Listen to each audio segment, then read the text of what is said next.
I sent my family one invitation, the kind most teachers never see in their whole lives. My dad laughed in the group chat and typed that he was not flying for some little teacher award.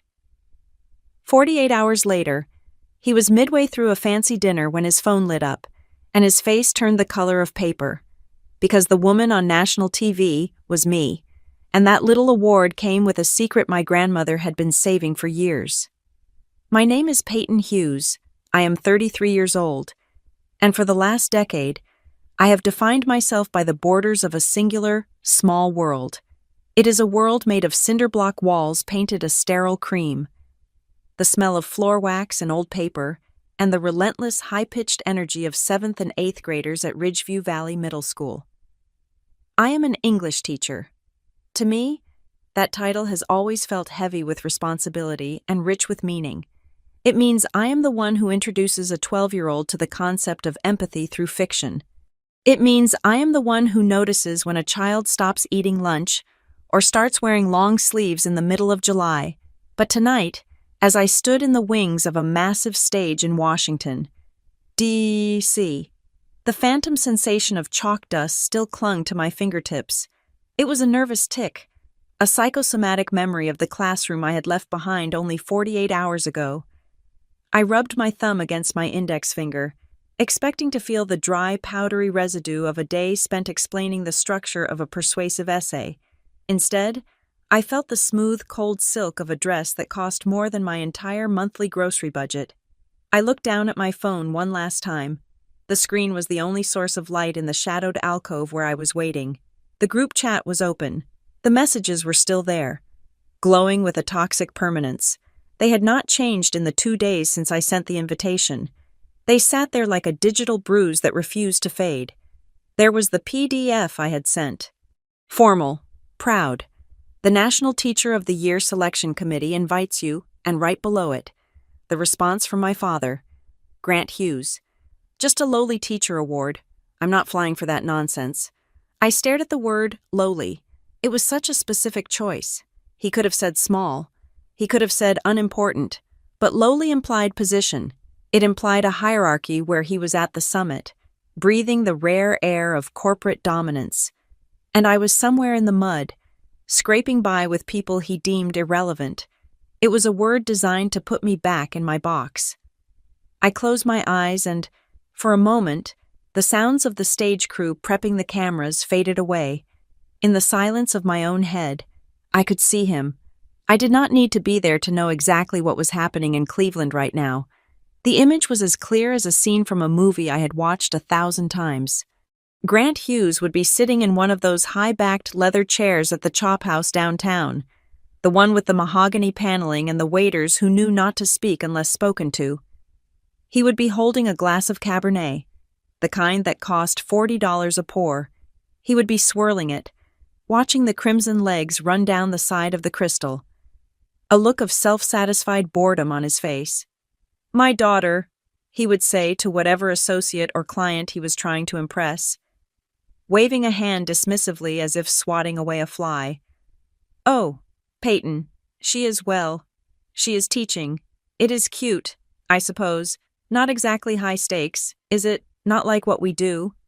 He would laugh then, a dry, sharp sound that signaled to everyone at the table that the subject was closed.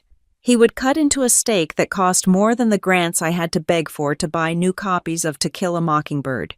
He would talk about real success. He would talk about margins and acquisitions and the power of leverage.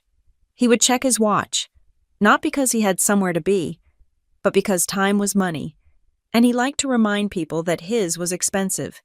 He would be completely, utterly unaware that the ground beneath his feet had already shifted.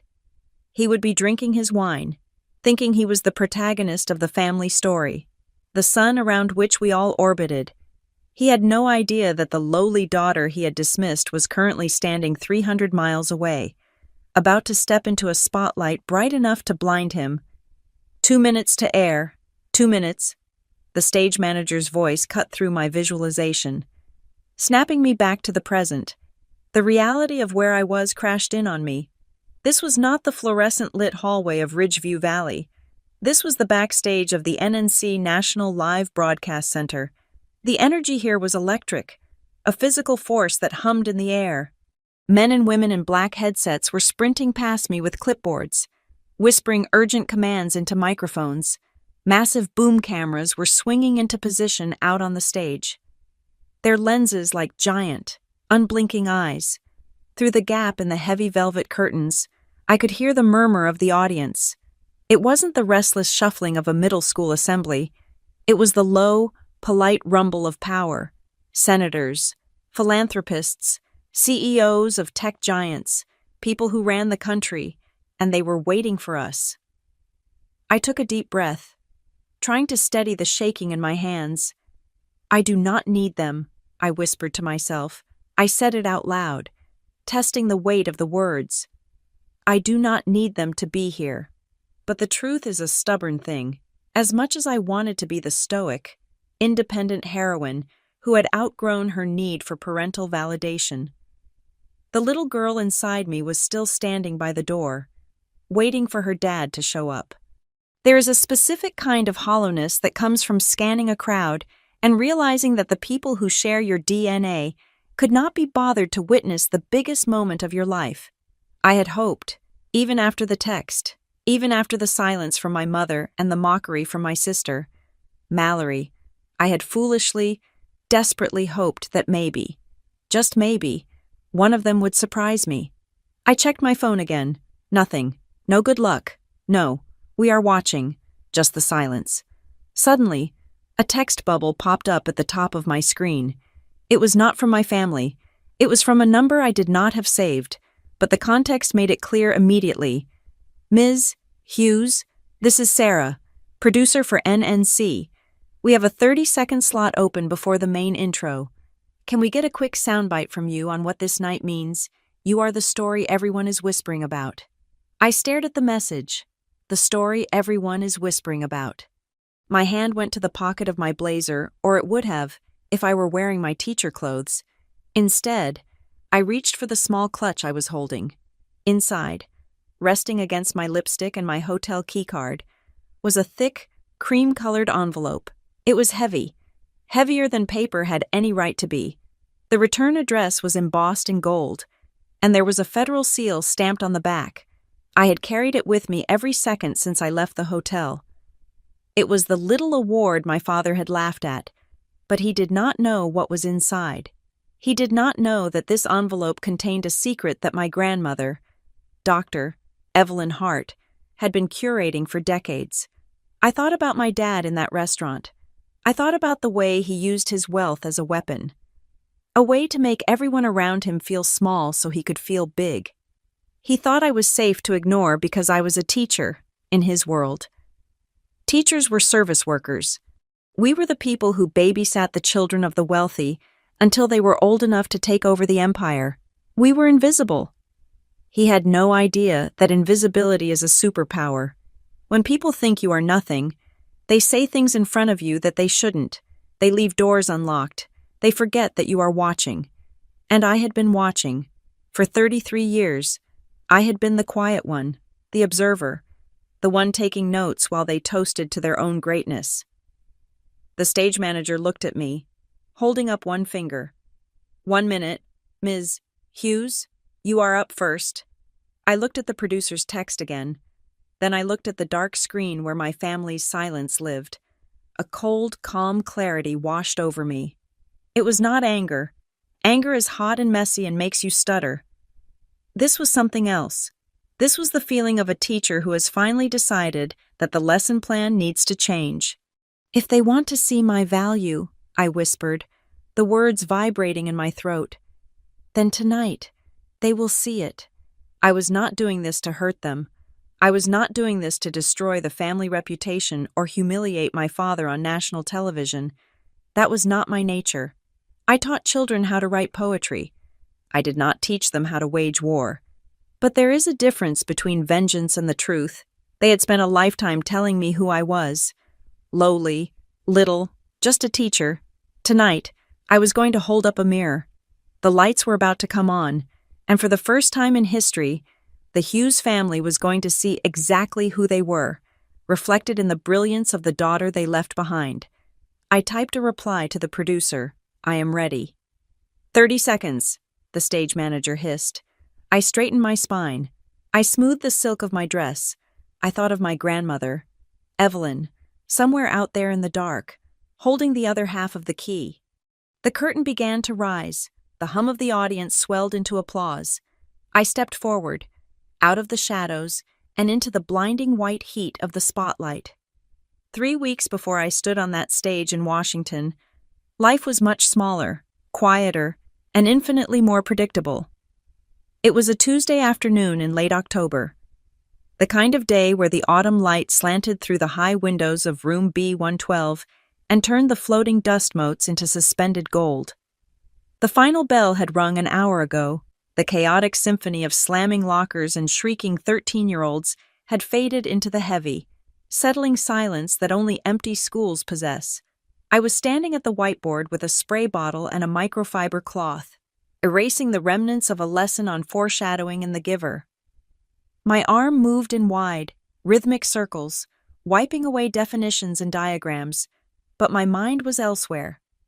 I paused for a moment, letting my hand rest on the cool porcelain surface.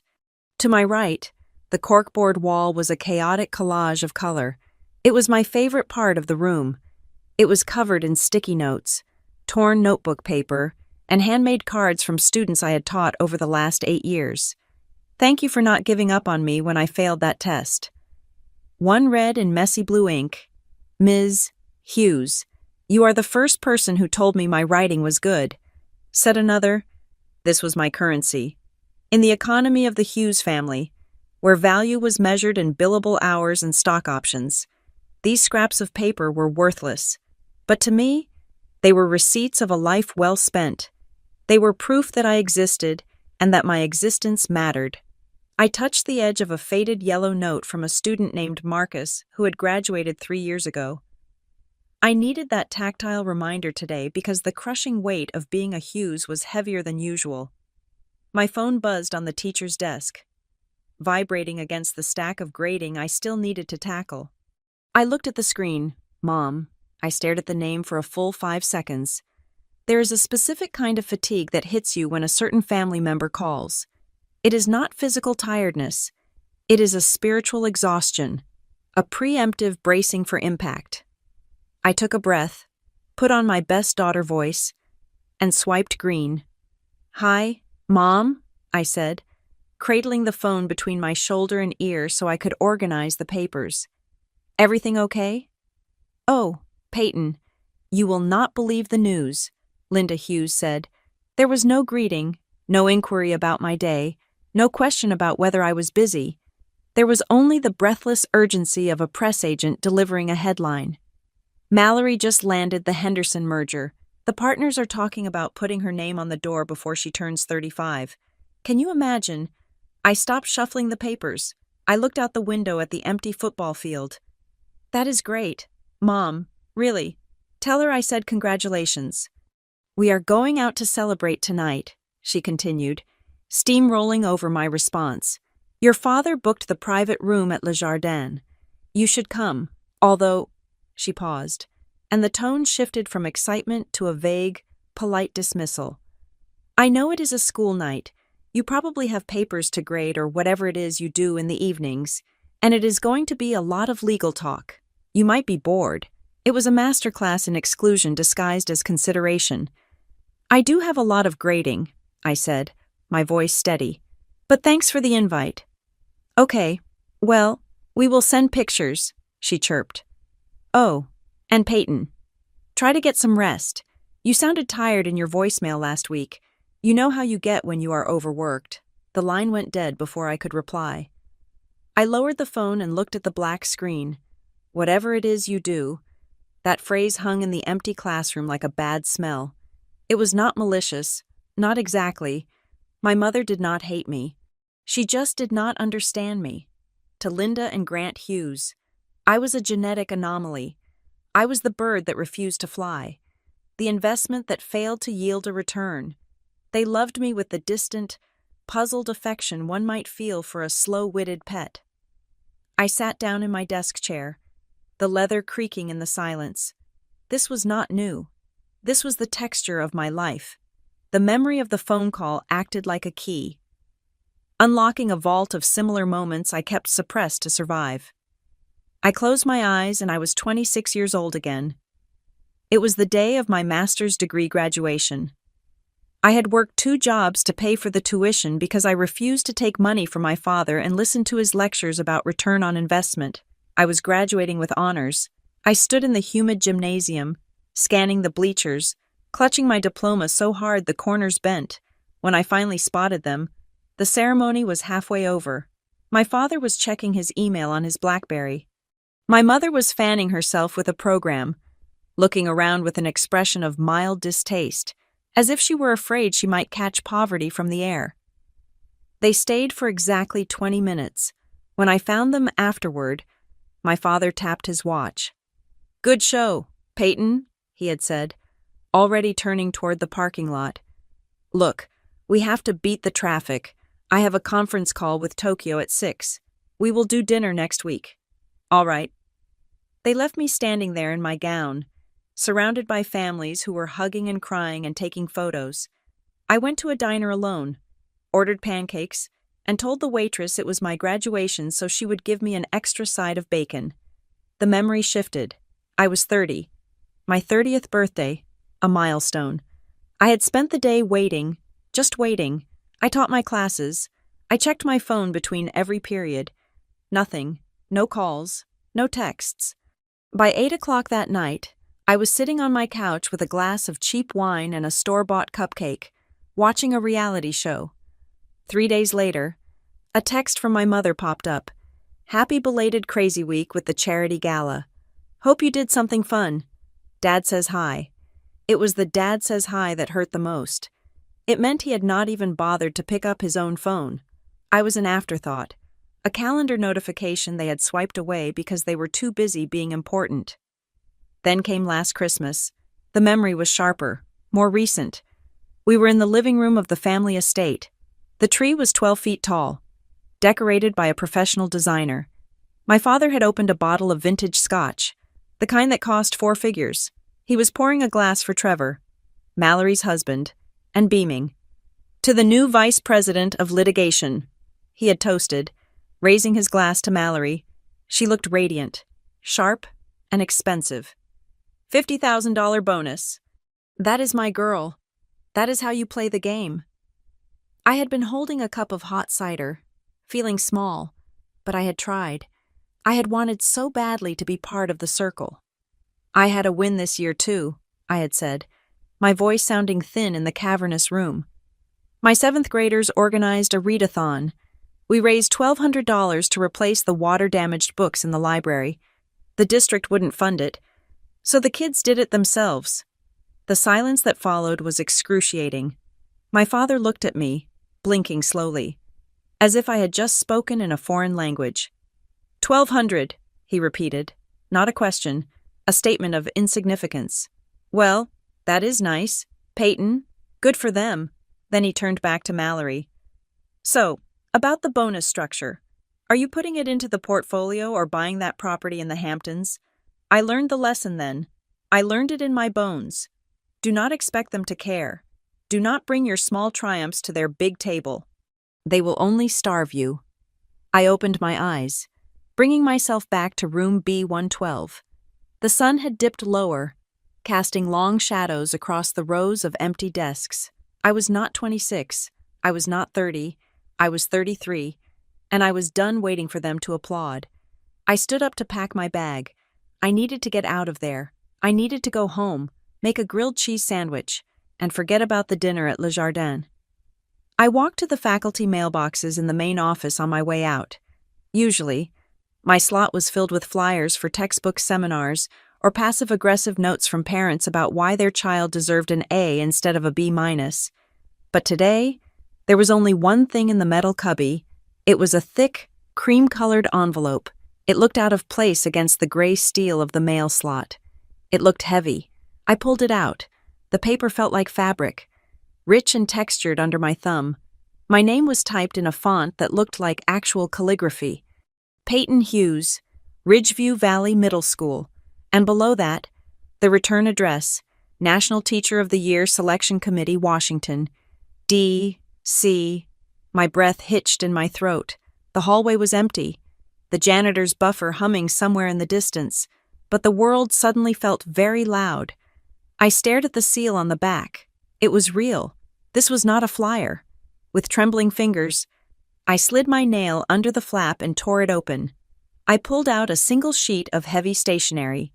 Dear Ms. Hughes, it is our distinct honor to inform you that you have been selected as one of the 5 national finalists for the Teacher of the Year award. I leaned against the wall because my knees suddenly felt like water. I read the line again. Finalist, national, me, the lowly teacher. I continued reading, my eyes scanning the paragraphs about the ceremony, the broadcast, the recognition. But then, near the bottom, a sentence stopped me cold. Your nomination file was one of the most compelling we have reviewed in a decade. You were nominated by a renowned educator whose identity, per their request, will remain anonymous until the night of the ceremony. I lowered the letter. A renowned educator, I thought of my principal. Mr. Henderson. He was a good man, but he was tired. He did not have the kind of pull that got the attention of a national committee. I thought of my department head. She was currently on maternity leave. Who had been watching me closely enough to write a file that the committee called compelling? Who had seen the late nights, the skipped lunches, the way I bought winter coats for students out of my own paycheck and pretended they came from the lost and found? My father saw a failure. My mother saw a disappointment. My sister saw a joke. But someone powerful, someone renowned, had looked at my life and seen something worth honoring. I stood there in the quiet office, clutching that letter to my chest. Tears prickled behind my eyes, hot and fast. I was not crying because I might win an award. I was not crying because I might be on television. I was crying because for the first time in 33 years, the crushing invisibility was gone. I felt solid. I felt real. The phone in my pocket buzzed again. Another text from the family group chat, probably a photo of the appetizers at Le Jardin. I did not look at it. I did not care about their appetizers. I did not care about the merger. I looked at the letter in my hand. Okay, I whispered to the empty room. Okay. I folded the letter carefully and placed it back in the envelope. I treated it with the reverence one might show a religious artifact. I walked out of the school and into the cool October evening air. The wind bit at my cheeks, but I did not feel the cold. I felt a strange, terrifying heat rising in my chest. It was the heat of a fire that had been smoldering for decades. Finally catching a draft. I did not know who had nominated me, but I knew one thing: I was going to Washington, and I was not going to ask for my family's permission. I was done asking. The cursor on my phone screen blinked at me. It was a rhythmic, mocking pulse that seemed to keep time with the anxious thudding of my heart. I was sitting on the edge of my beige sofa, my legs tucked under me, surrounded by the silence of my apartment. The television was on, muted, casting a flickering blue light across the room, but I was not watching it. My entire universe had shrunk down to the 3 inches of glass in my hand. I had rewritten the message 10 times. The first draft had been too eager. Hey everyone, I have some incredible news. I made it to the finals. Please say you can come. I deleted it immediately. It sounded desperate. It sounded like the 7-year-old version of me tugging on my father's expensive suit jacket, begging him to look at a drawing I had made. I was 33 years old. I would not beg. The second draft was too apologetic. Sorry to bother you guys. I know you are super busy with work, but I got this invitation. I backspaced through that one with a vengeance. Why was I apologizing for an achievement? Why was I preemptively making myself small so they would not have to bother shrinking me? The third, fourth, and fifth drafts were variations on a theme of insecurity. I tried to make it sound casual. I tried to make it sound businesslike. I tried to find the perfect alchemy of words that would force them to take me seriously without triggering their instinct to dismiss me. It was an impossible tightrope to walk. Finally, I stopped typing. I took a deep breath and looked at the digital PDF I had attached. The file name was clean and official, national_teacher_of_year_finalist_packet. The preview showed the gold seal and the formal header. The document itself carried more weight than any words I could type. It was the shield I would hide behind. I typed one final version. It was surgical. It was factual. It left no room for emotion that they could exploit. Attached is the formal invitation for the National Teacher of the Year Awards ceremony in Washington. D.C. I have been selected as one of 5 finalists. The event is on the 18th. Travel and accommodation are covered for family. It will be broadcast live on NNC. I stared at the send button. It was a small blue arrow, innocent in design but terrifying in implication. Once I pressed it, the clock would start. Once I pressed it, I would know. I would know if this massive, life-altering validation was finally enough to make them look up from their own lives. My thumb hovered. I felt a wave of nausea, the physical manifestation of a lifetime of conditioning. Do not make noise. Do not ask for things. Do not be a burden. I closed my eyes and pressed the glass. Sent. The message bubble swooshed onto the screen, joining the history of the Hughes family group chat. It sat there, stark and white against the gray background, right below a link Mallory had sent 2 days ago about a vineyard she was thinking of buying. I immediately locked the phone and threw it onto the cushion beside me as if it were a live grenade. "Okay," I said aloud to the empty room. "It is done." I stood up and walked into the kitchen. I needed to do something with my hands. I needed to pretend that I was a normal person having a normal evening, not a woman paralyzed by the need for parental approval. I filled a pot with water and set it on the stove. I got out my grading pen and a stack of essays on the outsiders. I was going to make pasta. I was going to grade. I was going to exist. I chopped an onion. I did not need an onion. But the mechanical action of the knife hitting the cutting board was grounding. Chop, chop, chop. 5 minutes passed. I looked at the phone on the sofa. The screen was dark. 10 minutes passed.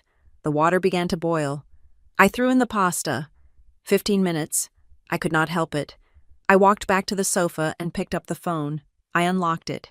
Seen by Mom. Seen by Dad. Seen by Mallory. The air left my lungs. They had seen it. All of them. They were looking at their phones. Or they had looked and put them away. They had read the words, National Teacher of the Year. They had seen the PDF, and they were typing nothing.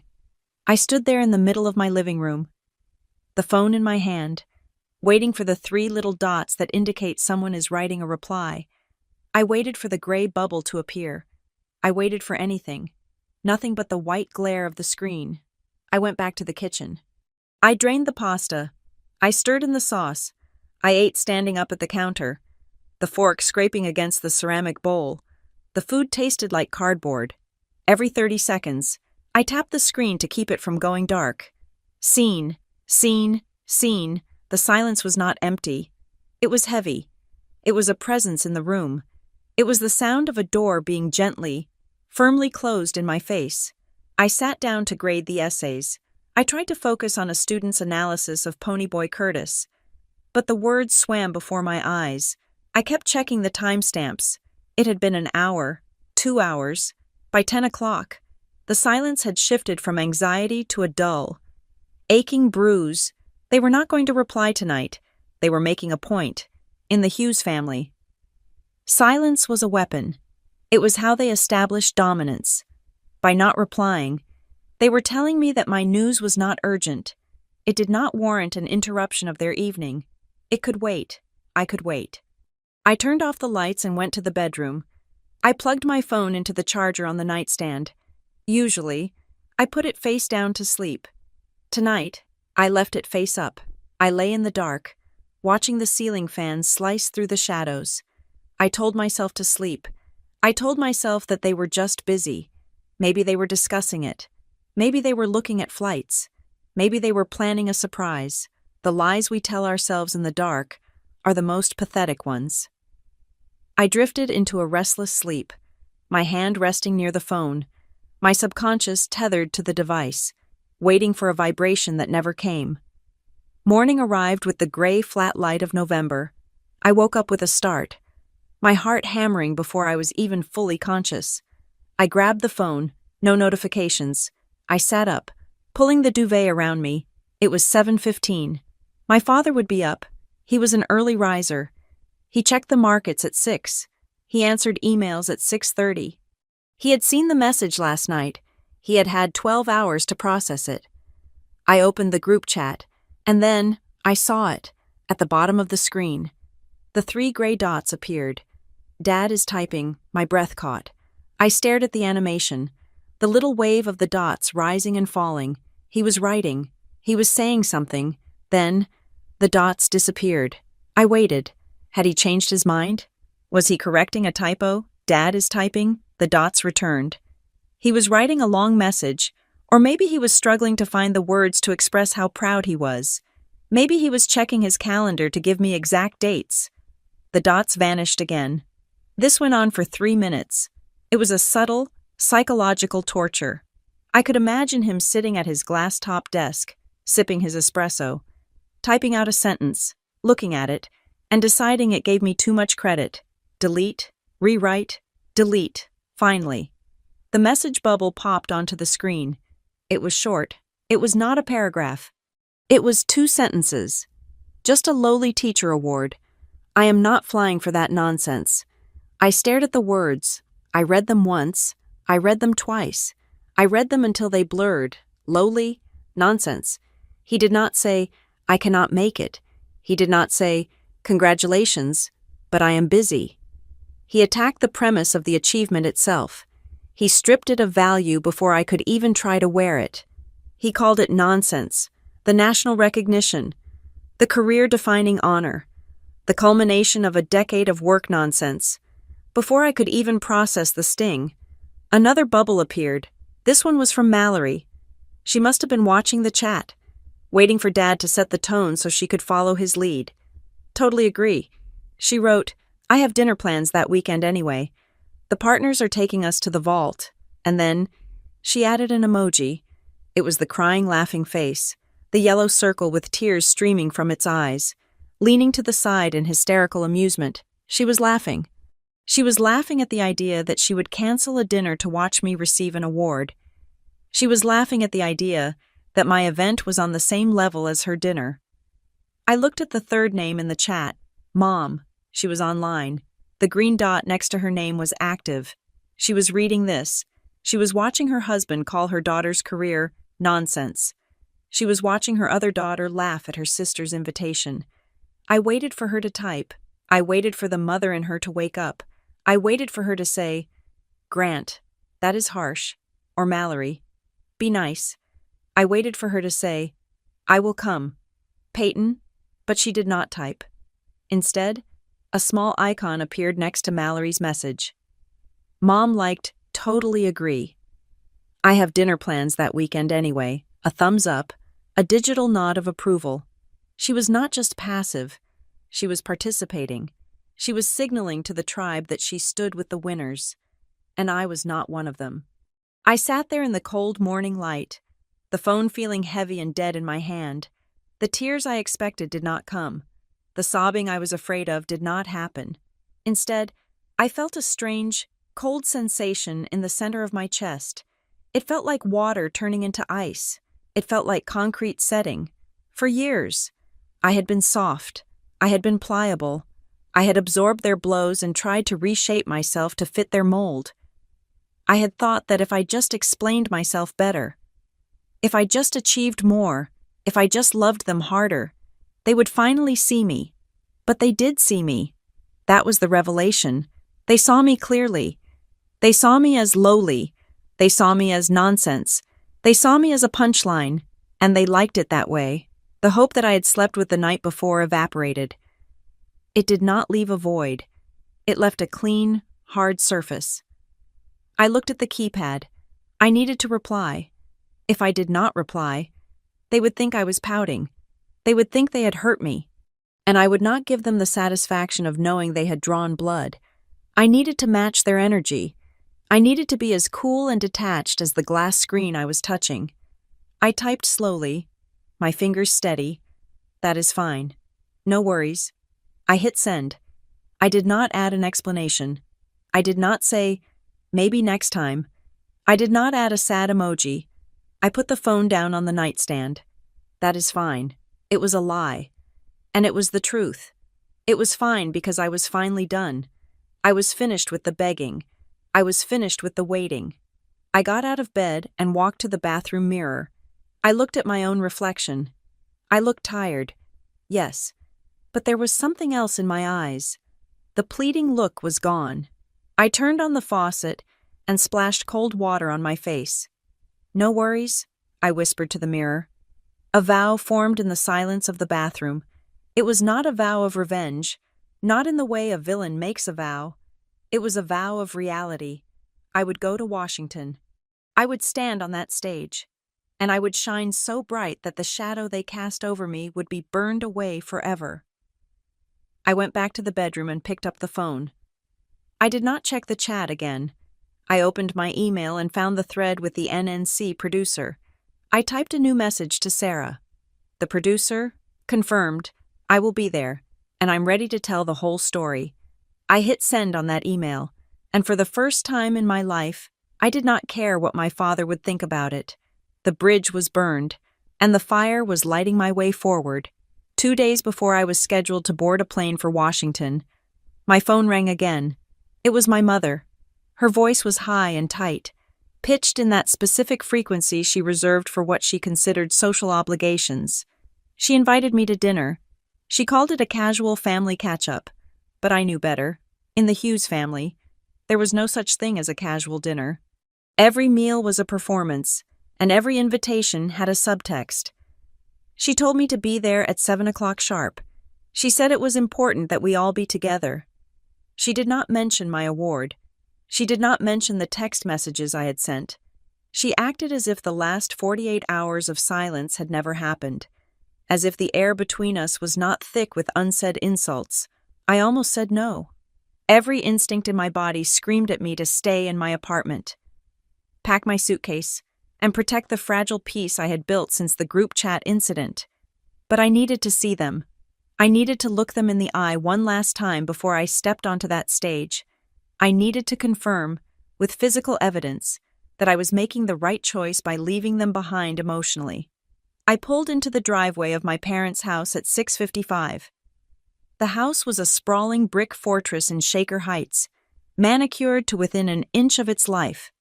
The windows glowed with a warm, golden light that promised domestic bliss, a lie constructed of expensive lamps and custom drapery. When I walked into the dining room, the trap was immediately obvious. The table was set with the Royal Doulton china. These were plates rimmed in platinum, delicate and translucently thin.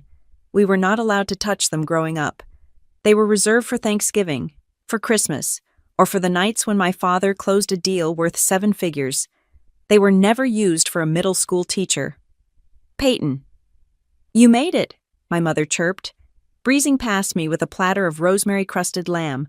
She offered me a cheek to kiss, but did not make eye contact. Sit down. We are just waiting for the wine to breathe. I took my usual seat at the far end of the table, the spot with the slightly wobbly chair leg that nobody ever bothered to fix. Opposite me sat Mallory and her husband, Trevor. Mallory was glowing. She was wearing a dress that likely cost more than my car, and she had the predatory, satisfied look of a cat that had just eaten a particularly expensive canary. Trevor looked tired. He gave me a small, tight nod, his eyes darting to his wife as if asking for permission to acknowledge my existence. My father entered last. He carried a decanter of red wine like a scepter. He poured a glass for everyone, filling mine last, and with noticeably less liquid than the others. To the news of the night, Grant said, raising his glass. He did not look at me. He looked directly at Mallory. I stiffened.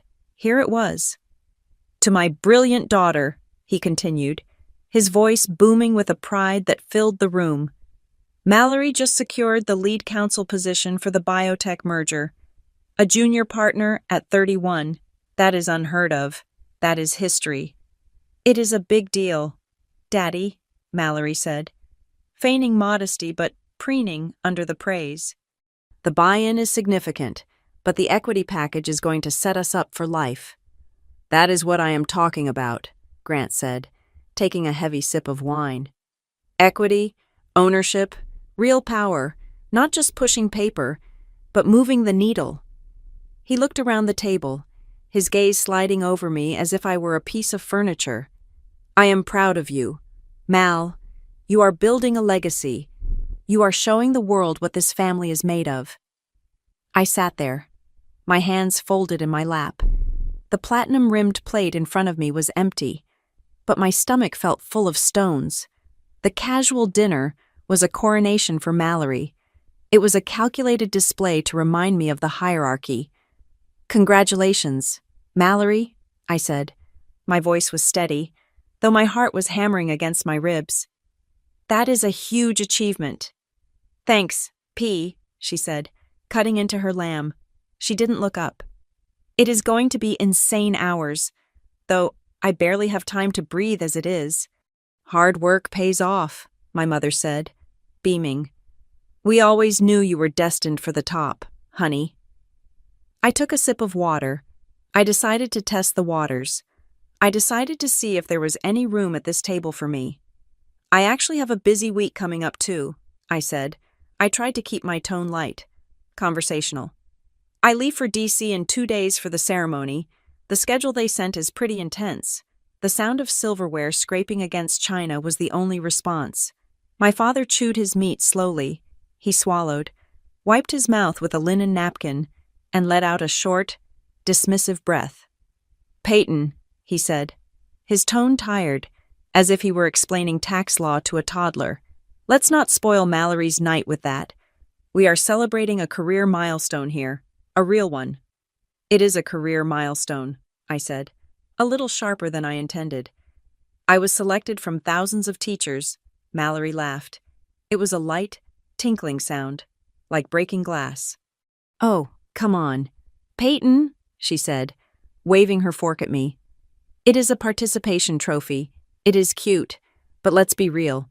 What does a Teacher of the Year award get you? A plaque, a $50 gift card to a bookstore? She took a sip of wine, her eyes glittering with malice. I mean, seriously, what is your salary these days? 40,000, 45.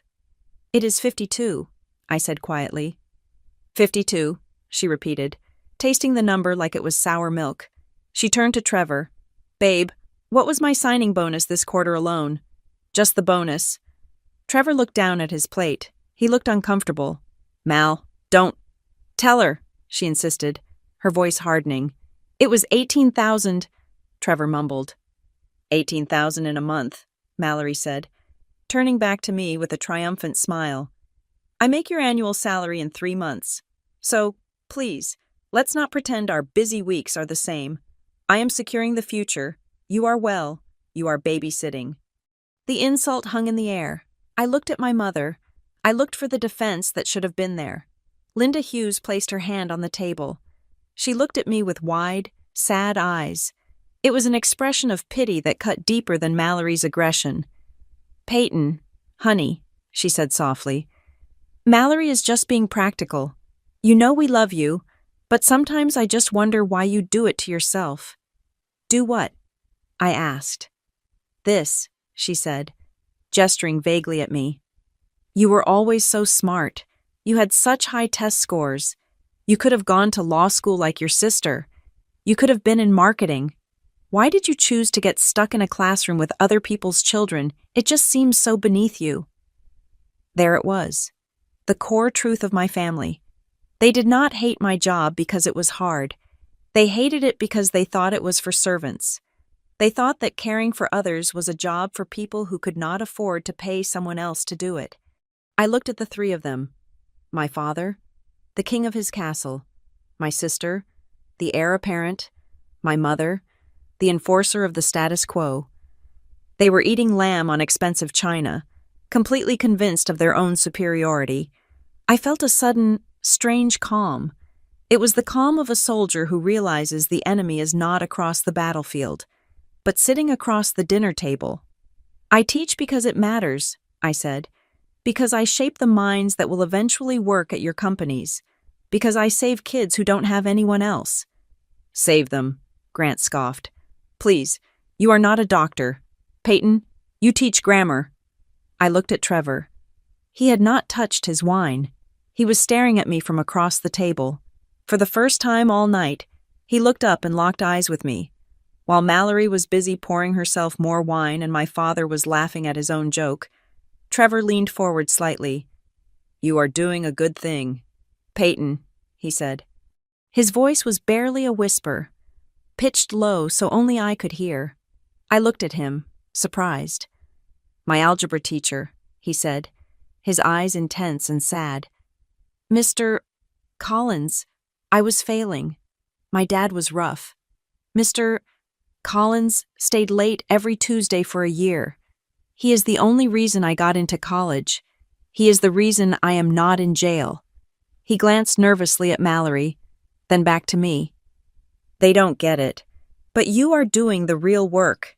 It was a crumb, a tiny secret crumb of validation, but in that starving room, it felt like a feast. I gave him a small nod. Thank you. I looked back at my father. He was waiting for me to apologize, or to fade away, or to admit that I was less than them. I decided to drop the bomb. I picked up my napkin and dabbed my mouth. I did not raise my voice. I spoke with the cool, detached precision of a news anchor. Well, I said, regardless of how you feel about it, the event is happening, and just so you know, I will not be needing a ride to the airport. Taking the bus? Mallory sneered. No, I said. The organization is sending a car. They are covering my first-class flight. They have booked me a suite at the Hay Adams Hotel for 3 nights. All expenses paid. The fork stopped moving. My father froze with his glass halfway to his mouth. First class? He asked. The numbers were computing in his head. First-class tickets to D.C. were not cheap. Organizations that gave out lowly awards did not pay for first class. Yes, I continued, enjoying the silence. And you should probably know that the ceremony is being broadcast live on NNC, national coverage, primetime. They have asked for a pre-show interview. They seem to think my story is quite compelling. I watched the information land. I watched my father's face turn a shade of gray. I watched Mallory's smirk falter. NNC. Live was not a local access channel. It was the biggest network in the country. It was the channel my father watched every night to check his stocks. National TV? My mother asked, her voice trembling slightly. You mean people will see you? Millions of people, I said, including all of your friends at the country club. I imagine. I let that sink in. I let them realize that the daughter they hid away was about to be more visible than any of them had ever been. I let them realize that they had declined an invitation to the biggest night of the year. The silence in the room stretched out, thick and suffocating. They should have asked questions. They should have asked who nominated me. They should have asked why a teacher award was getting primetime coverage, but they didn't. Their pride was a physical barrier. To ask was to admit that they had underestimated me. To ask was to admit that I had value they had not assigned. So they sat there, chewing their lamb in stubborn, stunned silence. I pushed my chair back. The legs scraped loudly against the hardwood floor. I think I'm going to head out, I said, standing up. I have a lot of packing to do, and I need to write my speech. You haven't had dessert, my mother said weakly. It is crème brûlée. I am full, I said. I looked at my father one last time. He was staring at his plate, his jaw set hard. He knew. Somewhere deep down, he knew he had made a tactical error. But Grant Hughes never apologized. Good luck with the merger. Mallory, I said. I turned and walked out of the dining room. I walked through the foyer with its crystal chandelier and the portraits of my ancestors who would probably have hated me too. I walked out the front door and into the cool night air. I did not slam the door. I closed it gently until it clicked. I got into my car. my hands shaking not from fear, but from adrenaline. I had done it. I had sat in the fire, and I had not burned. I had left them sitting in that expensive room with their expensive china and their expensive silence, while I walked away toward a future they could not control. I started the engine and drove away. I did not look back at the house. I drove toward the highway, toward the airport, toward Washington. The darkness of the road felt welcoming. For the first time, I wasn't driving away from something. I was driving toward myself. The highway stretched out before me like a ribbon of black silk, illuminated only by the rhythmic sweep of streetlights and the crimson glow of taillights ahead. The silence inside my car was a stark contrast to the suffocating noise of the dinner I had just left. My hands gripped the steering wheel tight enough to turn my knuckles white, but the shaking had stopped. In its place was a vibrating hum of adrenaline, the kind that comes after you walk away from a car crash without a scratch. I had done it. I had dropped the truth on their platinum plates and walked out. My phone, resting in the cup holder, lit up. The ringtone was not the jarring buzz I assigned to my parents or the generic chime for the school district. It was a soft, jazzy piano melody, the specific ringtone for Dr. Evelyn Hart, my grandmother. I tapped the button on the steering wheel to answer. "Hi, Grandma. Tell me you did not eat the lamb." Her voice came through the speakers, crisp and authoritative. It was a voice that had commanded auditoriums of unruly high schoolers and negotiated with fierce school boards for 40 years. "Linda always overcooks it. She thinks expensive meat needs to be punished until it surrenders." I let out a breath that was half laugh, half sob. I did not stay long enough to find out. "Wait, how did you know I was there?" "I know the schedule of the Hughes family circus," she said dryly. "And I know that 2 days before a major event, Linda feels the compulsive need to stage a production of Happy Family to reassure herself that everything is under control. But that is not why I'm calling." There was a pause, a beat of silence that felt heavy with significance. "I am calling," she continued, her tone shifting from grandmotherly to professional, "because my phone has been ringing off the hook since 5 o'clock this evening. It seems the education world talks faster than your family does. Congratulations, finalist." I merged into the middle lane, blinking back sudden tears. Hearing the word finalist from her meant more than hearing it from the committee itself. Evelyn Hart was not just my grandmother. She was a legend. She had been a superintendent for 20 years, a principal for 10 before that. She had written textbooks on curriculum development. In the world of education, her name opened doors that were welded shut for everyone else. "I wanted to tell you," I said, my voice cracking. "I sent a text to the group chat, but well, you know how they are." "I know exactly how they are," Evelyn said. "They are people who think value is something you count, not something you feel.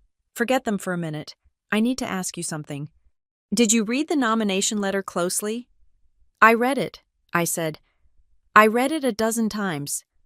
"Did you read the part about the nominator?" she pressed. I frowned, glancing at the road. "It said they were anonymous. It said they were a renowned educator." "It said more than that. Peyton," Evelyn said. Her voice dropped an octave, becoming serious. "It said the nominator has only put forward 3 names in a 30-year career, and that every single one of them went on to change the landscape of public education. It said this person does not waste ink on potential. They only bet on sure things." My heart skipped a beat. I had missed that detail in my initial shock. Or maybe I had read it but felt too unworthy to absorb it. "How do you know that?" I asked. The letter I got was a standard form for finalists. It did not have those specific stats. "I have old friends on the committee. Peyton," she said. I could practically hear the smirk through the phone. "You do not spend 4 decades in this business without knowing whose ear to whisper into. I made a few calls. I wanted to make sure they were treating you right." "Grandma," I said, a suspicion beginning to form in the back of my mind. "You sound like you know who it is." "I have my theories," she said, evasive but playful. "But that is not the point. The point is that someone with a lot of weight behind their name looked at you at the teacher in room B112 who stays late to help kids with their college essays. At the woman who buys lunch for the students who forgot theirs and they saw a winner. They saw the best of us. I don't feel like a winner, I admitted. Tonight, at dinner, Mallory made me feel like I was a joke, like I was playing pretend. Mallory, Evelyn scoffed. Mallory is a shark in a fishbowl. She thinks the glass walls are the edge of the world. She has no idea what is out there in the ocean. And you, my dear, are the ocean. I smiled. It was the first genuine smile I had worn in 2 days. I am coming to D.C., Evelyn announced suddenly. I nearly swerved. What, Grandma? No, it is too much travel. Your hip? My hip is fine, she interrupted, and I did not ask for permission. I have already booked my flight. I will be staying at the Hay Adams, same as you. I have some business to attend to in the city anyway, old connections to refresh. But Mom and Dad, your mother and father do not control my itinerary, she said sharply, and they certainly do not control who I choose to support. If they are too blind to see the light, that is their tragedy. I will not let it be yours. I will be there. Peyton, front row, and I suggest you wear the emerald dress. It brings out your eyes. Grandma, I whispered. Thank you. Don't thank me yet, she said. Her voice softened, becoming cryptic. The truth has a way of finding people. Peyton, it usually shows up right when they think it never will. And when it does, it tends to be quite loud. You just focus on your speech. Let the universe handle the rest. She hung up before I could ask what she meant. I drove the rest of the way home in a daze. The truth has a way of finding people. What truth? And why did she sound like she was orchestrating something? I thought about the description of the nominator. Renowned educator, only 3 nominations in 30 years. Never wrong. My grandmother had retired 5 years ago. But before that, she was the kind of superintendent who could make a mayor sweat. She was known for her impossible standards. She was known for spotting talent in places no one else looked. Could it be no? It couldn't be. The committee rules were strict. Family members could not nominate candidates. It was an immediate disqualification. I pushed the thought away. It was probably one of her old colleagues, someone she had mentored who was now in a position of power. That explained how she knew. That explained the old friends. I pulled into the parking lot of my apartment complex. The building was quiet, a stark difference from the estate I had just left. I climbed the 3 flights of stairs to my unit, my mind racing. I unlocked my door and tossed my keys on the counter. My laptop was sitting on the coffee table. Open to my email. I had left it there to monitor any last-minute updates from the committee. The screen was glowing. A new notification sat at the top of the inbox. From Sarah Jenkins, Executive Producer, NNC, National Live. Subject urgent. Pre-show interview request. The story. Everyone is talking about. I froze. I sat down on the sofa without taking off my coat. I clicked the email. Dear Ms. Hughes, I hope this email finds you well. Following the announcement of the finalists earlier this week, our production team has been tracking the social media engagement and the internal buzz surrounding your nomination. To put it frankly, your story is making waves. There is a narrative here that is resonating with people: the dedication, the community impact, and the mystery surrounding your nomination. We want to capture that.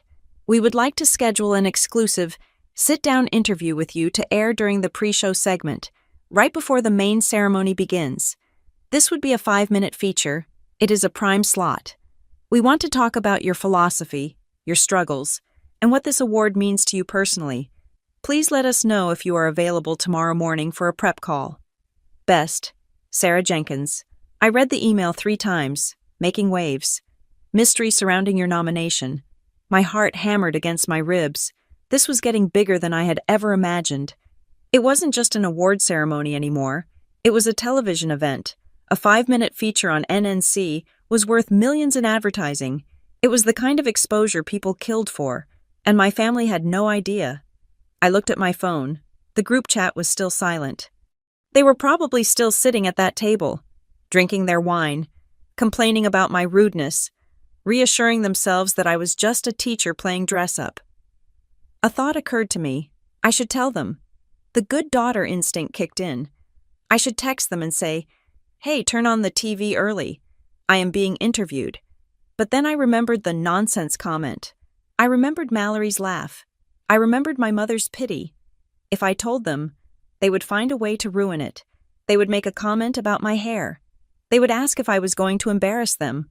Or worse, they would suddenly want to come, not to support me, but to be seen near the camera. No. I closed my laptop. I was done seeking their validation. I was done giving them updates they did not earn. I picked up my phone and typed a reply to Sarah Jenkins. "Dear Sarah, I am available. Let's do it." I hit send. Then I typed a text to Evelyn. "See you in DC. I am wearing the emerald dress." I did not text the group chat. I let the silence stand. They wanted to believe I was lowly. They wanted to believe my world was small. Fine. Let them believe it. Let them sit in their comfortable ignorance for 48 more hours. Because when that screen lit up on Friday night, they were not just going to see their daughter, they were going to see a stranger who was powerful, respected, and completely out of their reach. The truth was indeed coming to find them, and just as Evelyn promised, it was going to be very, very loud. The champagne in my glass was real. The condensation on the flute was cold against my fingertips, and the bubbles rose in a perfect, mesmerizing line toward the surface. I sat in seat 3A, a leather recliner that felt more like a throne than an airplane seat. For the first time in my life, I was flying business class. When the flight attendant approached me, she did not look through me. She did not use that polite but dismissive tone people often reserve for tired women in cardigans holding stacks of grading papers. She looked me in the eye.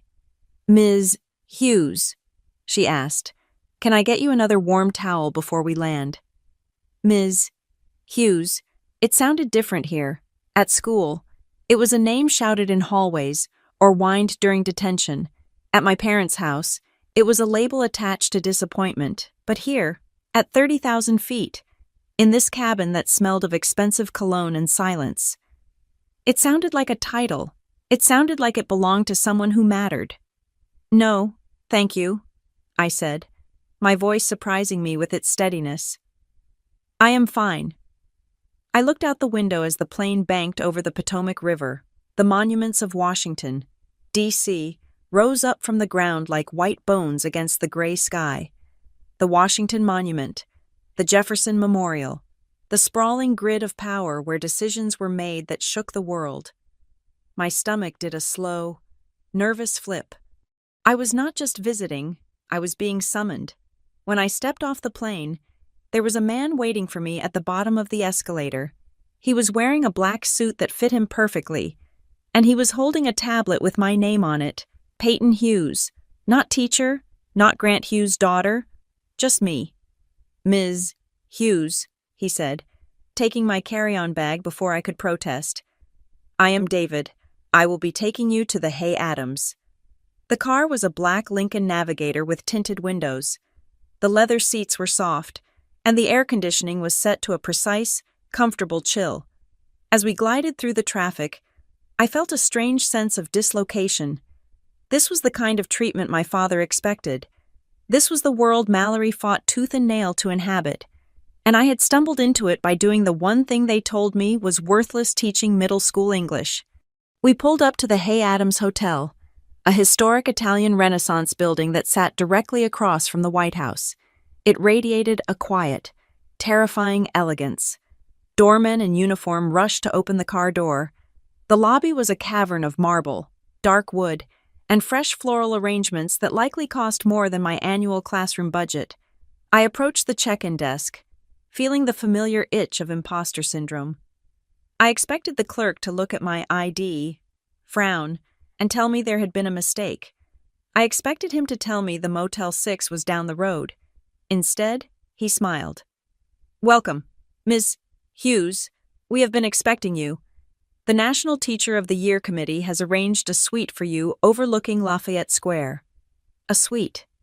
I took the keycard, my hand trembling slightly. As I walked to the elevator, I caught a glimpse of myself in a gilded mirror. I looked the same hair, same sensible shoes, but the context had changed the picture entirely. I did not look like a lowly teacher.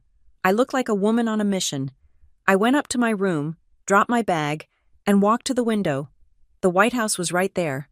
I could practically count the windows. I pressed my hand against the glass. "Okay, Peyton," I whispered. "You are here. You belong here." I had to repeat it because I did not quite believe it yet. An hour later, I went down to the Lafayette room for the welcome reception. This was the first time the finalists were meeting each other. I had read their bios in the packet, but seeing them in person was different. There was Julian, a high school physics teacher from California, who had helped his students launch a microsatellite into orbit with NASA. He was wearing a bow tie and laughing loudly near the bar. There was Maria, a special education teacher from Texas who had single-handedly lobbied the state legislature to change the funding laws for nonverbal students. She had a presence that was both warm and formidable, like a steel beam wrapped in velvet. There was David, a music teacher from inner-city Chicago who had a 100% college acceptance rate for his choir members. And there was Sarah, a history teacher from Maine who had uncovered a lost colonial settlement with her 8th graders. I stood by the entrance, clutching my sparkling water, feeling a sudden, sharp wave of inadequacy. These people were giants. They had changed laws. They had launched satellites. What had I done? I taught the outsiders. I bought lunch for kids who were hungry. I listened. "You must be Peyton," a voice said. I turned to see Maria standing there. She had kind eyes and a handshake that could crush a rock. "I read your file," she said, still holding my hand. "The committee sent around summaries of our work. That literacy initiative you started, the one where you got the local barbershops to stock books, so kids would read while they waited." I blinked. "Yes, that was a small thing." "It was brilliant," Maria said firmly. "We are trying to replicate it in my district. You met the kids where they were. That is the job. Do not downplay it." I felt a flush of heat in my cheeks. It was not shame. It was the unfamiliar sensation of being seen by a peer who understood the work. "Thank you," I said. "Your work with the legislature is incredible." "Necessity," she said with a shrug. "We do what we have to do, but I am glad to meet you. There is a lot of buzz about you." "Peyton?" "Buzz?" I asked. "The mystery nomination," she said, leaning in slightly. "Everyone is trying to figure out who wrote your letter. The rumor is that it is someone who hasn't been active in 20 years but still pulls all the strings." Before I could answer, a bell chimed, signaling us to take our seats for the orientation. I found my place at a round table near the front. On the table was a thick bound program for the next 2 days, the National Teacher of the Year Symposium and Awards Gala. I opened the program, scanning the schedule, interviews, panels, the gala dinner, and then, on the second page, under the list of dignitaries and speakers, my eyes caught a familiar name. Guest of honor and keynote introduction, Dr. Evelyn Hart. I stopped breathing for a second. It did not list her as guest of Peyton Hughes. It did not list her as retired superintendent. It listed her as the guest of honor. I looked around the room, suddenly realizing the scale of this. My grandmother was not just tagging along to support her granddaughter. She was a central pillar of this event. The realization washed over me with a mix of shock and pride. My family treated Evelyn like an eccentric old woman who knitted scarves and complained about the weather. But here, she was royalty. I needed to find her. I excused myself before the first speaker started and slipped out to the lobby. I texted her. "I am in the lobby. Are you here?" "Look up," came the reply. I looked toward the grand staircase. Descending the steps was Dr. Evelyn Hart. She was not wearing her usual comfortable cardigans. She was wearing a tailored navy suit with a silk scarf, and she was walking with a cane that looked more like a scepter than a mobility aid. She saw me and stopped. Her face, usually so composed and stern, softened into an expression I had rarely seen. It was pride, unfiltered, radiant pride. "Grandma," I said, walking toward her. She reached the bottom of the stairs and pulled me into a hug that knocked the wind out of me. Evelyn was not a hugger. She was a pat-on-the-back woman, but she held me tight, smelling of lavender and iron will. "You made it," she whispered into my ear. "You stood up, and you walked out, and you made it." She pulled back, holding me by the shoulders. Her eyes were searching my face, looking for any cracks. "I saw the program," I said. "Guest of honor." "They have been asking me to come back for a decade," she said with a dismissive wave of her hand. "I always told them no. I told them I would only come back when I had a reason." She tapped my cheek. "You are the reason." "Grandma," I said, my voice trembling. "Did you nominate me?" Evelyn sighed. She steered me toward a quiet seating area in the corner of the lobby, away from the prying eyes of the hotel guests. We sat down on a velvet settee. "Technically," she said. "Yes, but it wasn't nepotism. Peyton, that is what your father would say. Isn't it that I pulled strings for family?" "He would," I admitted. "He would be wrong," she said fiercely. "I did not nominate you because you are my granddaughter. I nominated you because I have been watching you for 10 years, and I have the receipts." "Receipts?" "I have a file," she said. "Every time you told me about a student you helped, every time you mentioned staying late to run that drama club because the district cut the funding, every time you spent your own money on winter coats, I wrote it down. I tracked the data. I followed up on some of those students myself. Years later," I stared at her. "You followed up on my students." "I needed to know if the impact lasted," she said. "And it did. Peyton, do you have any idea how rare you are? You are a quiet storm. You don't brag. You don't ask for bonuses. You just change lives. One by one, in the dark, I decided it was time to turn the lights on." Tears pricked my eyes. "I just thought no one noticed. Mom and Dad always made it seem like I was wasting my potential." "Your mother and father measure potential in dollars," Evelyn spat. "I measure it in legacy. And you have built a legacy that will outlast every merger Mallory ever closes." She reached into her purse and pulled out a vintage handkerchief. She pressed it into my hand. "Dry your eyes," she commanded gently. "We have work to do, and you need to be ready for the gala tomorrow night." "I am ready," I said, wiping my face. "I have my speech." "Good," she said. "But there is one more thing. The program says there will be a testimonial speaker for each finalist, a former student." "I saw that," I said. "I was wondering who they picked. I have had so many over the years."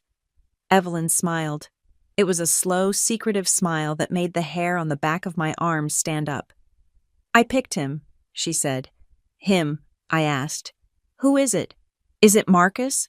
Or maybe David from the debate team?" "No," Evelyn said.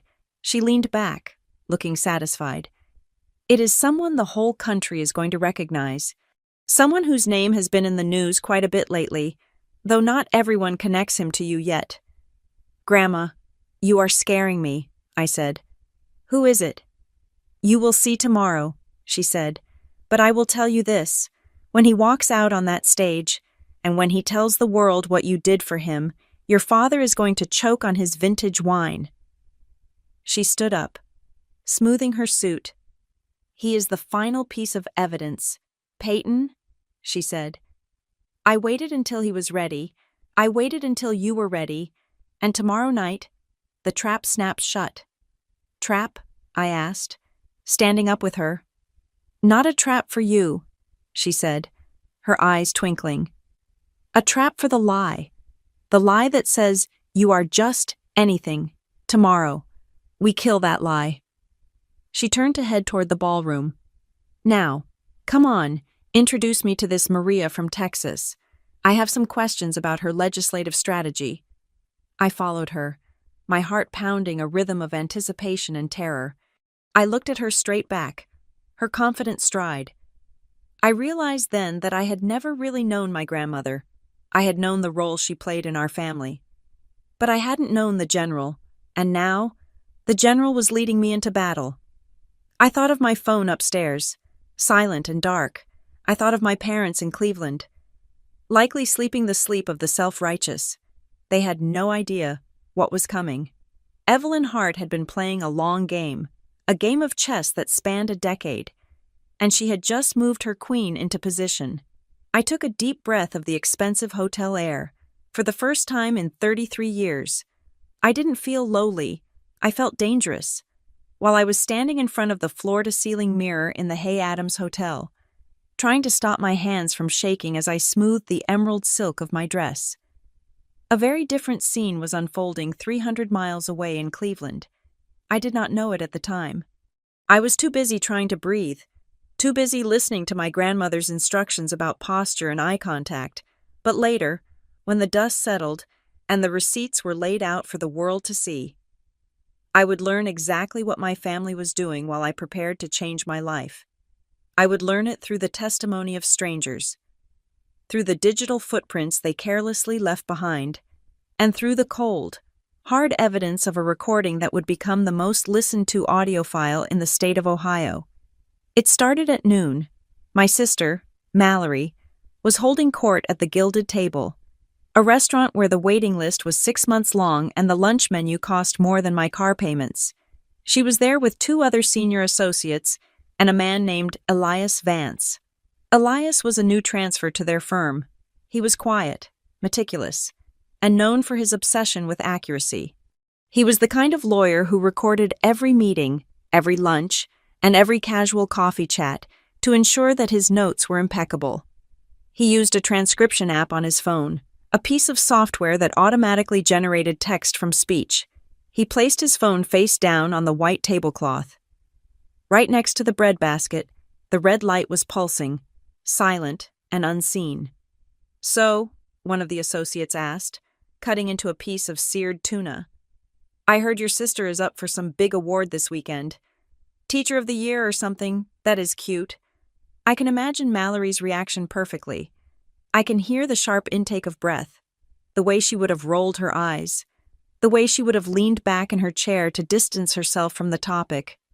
"Oh, please," Mallory said. Her voice was captured with crystal clarity by the microphone 3 inches away.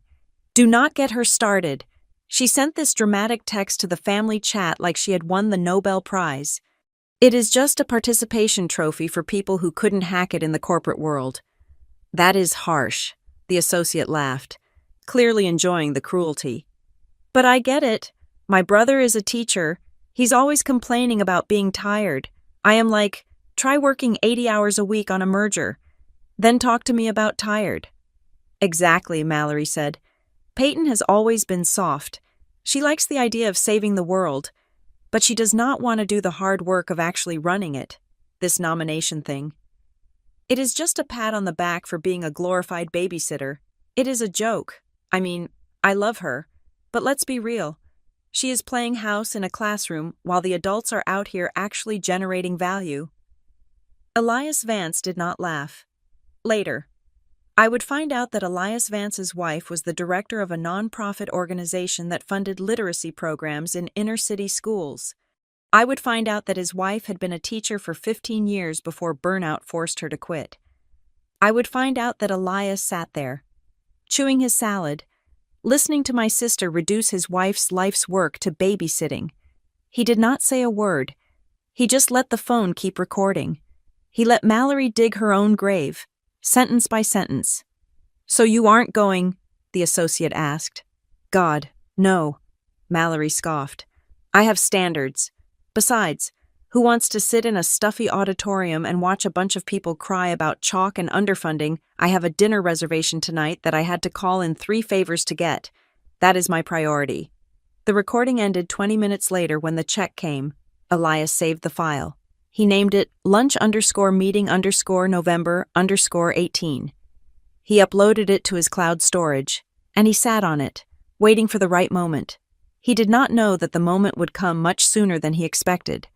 6 hours later, as the sun set over the Potomac and the lights of the Kennedy Center began to twinkle in the distance, my family gathered for their own celebration. They went to Prime, a steakhouse that prided itself on having the darkest mahogany walls and the coldest martinis in the city. It was the kind of place where Grant Hughes felt most at home. My father sat at the head of the table. My mother, Linda, sat to his right. Mallory and Trevor were opposite them. To anyone watching, they looked like the perfect American family, successful, attractive, wealthy. They were ordering bottles of wine that cost $400. They were laughing. They were celebrating Mallory. To the future, Grant said, raising his glass. To the fact that a Hughes is finally taking her rightful place at the top of the food chain. Here, here, Mallory said, clinking her glass against his. It is a shame Peyton isn't here, Linda said. Her voice was light, airy, the voice of a woman who wants to appear maternal without actually doing the work of mothering. I do hope she is okay in D.C. Do you think she is nervous? Nervous?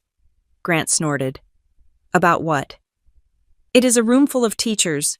Linda, it is not a boardroom. The stakes are zero. If she trips on stage, they will probably just give her a hug and a gold star for trying. Mallory giggled. She sent another email, saying she was ready to tell her story.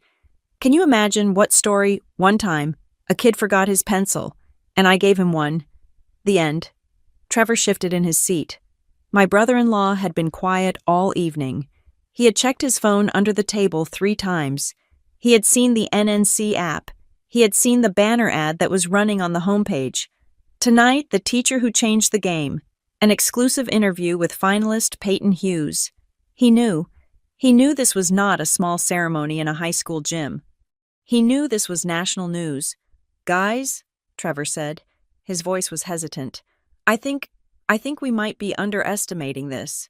Mallory turned to him, her eyes narrowing. Trevor, do not start. We are celebrating me tonight. Do not ruin it by bringing up her little hobby. It is not a hobby. Mal, Trevor said, pushing his plate away. I looked it up. The broadcast is on NNC, primetime. They are projecting 5 million viewers. The table went silent for a heartbeat. 5 million? Linda asked, her hand fluttering to her pearl necklace. That sounds like a lot. It is NNC, Grant said dismissively, though his eyes flickered with a moment of doubt. They probably put it on their secondary channel, the one nobody watches, NNC 2 or 3. It is filler content. Trevor, don't be dramatic.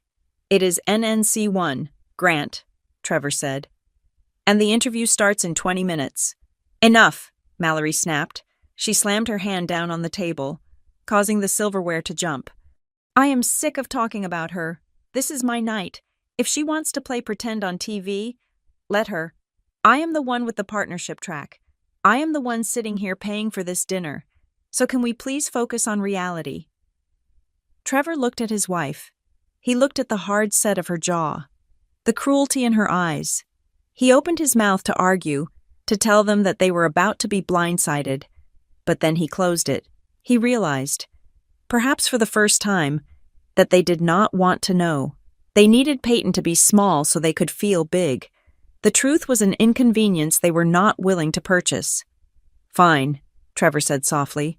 To you, Mallory. Just then, a waiter walked by. He was young, maybe 22, carrying a tray of appetizers to the table next to them. On the far wall of the restaurant, above the bar, a large flat-screen television was playing NNC quietly in the background. It was the nightly news teaser. Suddenly, my face flashed on the screen. It was a promotional shot the network had taken earlier that day. I was looking directly into the camera, serious and strong, with the Capitol building behind me. The chyron beneath my face read, The Dark Horse. Why America is watching Peyton Hughes tonight. The waiter stopped. He looked at the screen. Then he looked at the table he was passing. He looked at Grant. He looked at Mallory. The family resemblance was undeniable. Excuse me, the waiter said, pausing near Grant's chair. I am sorry to interrupt, but is that your daughter on the TV? Grant froze. He did not turn around to look at the screen. He stared straight ahead at his steak. No, Grant said coldly. You must be mistaken. Oh, the waiter said, looking confused. She looks exactly like the lady sitting there, and the last name on the screen is Hughes. I just thought it was cool. My mom is a teacher, so we are tuning in." "I said you are mistaken," Grant snapped. "We are here to eat, not to chat about television. Can we get some service, or do I need to speak to your manager?" The waiter recoiled, as if he had been slapped. "I am sorry, sir. Right away." He hurried off, disappearing into the kitchen. "Unbelievable," Mallory muttered, shaking her head. "People are so intrusive." "Ignore it," Grant said, though his hand was gripping his wineglass so hard his knuckles were white. Just ignore it. But the mood was broken. A silent tension had settled over the table. They knew. Deep down, in the places they refused to acknowledge, they knew something was happening that they could not control. Mallory decided to reclaim the narrative the only way she knew how. She pulled out her phone. "Let's take a picture," she said brightly. "For the gram. Show everyone how we celebrate real winning." She leaned in close to Grant and Linda. She forced a dazzling, wide smile. Grant put on his boardroom face. Linda tilted her head to the flattering angle. Click. Mallory spent the next 3 minutes editing the photo.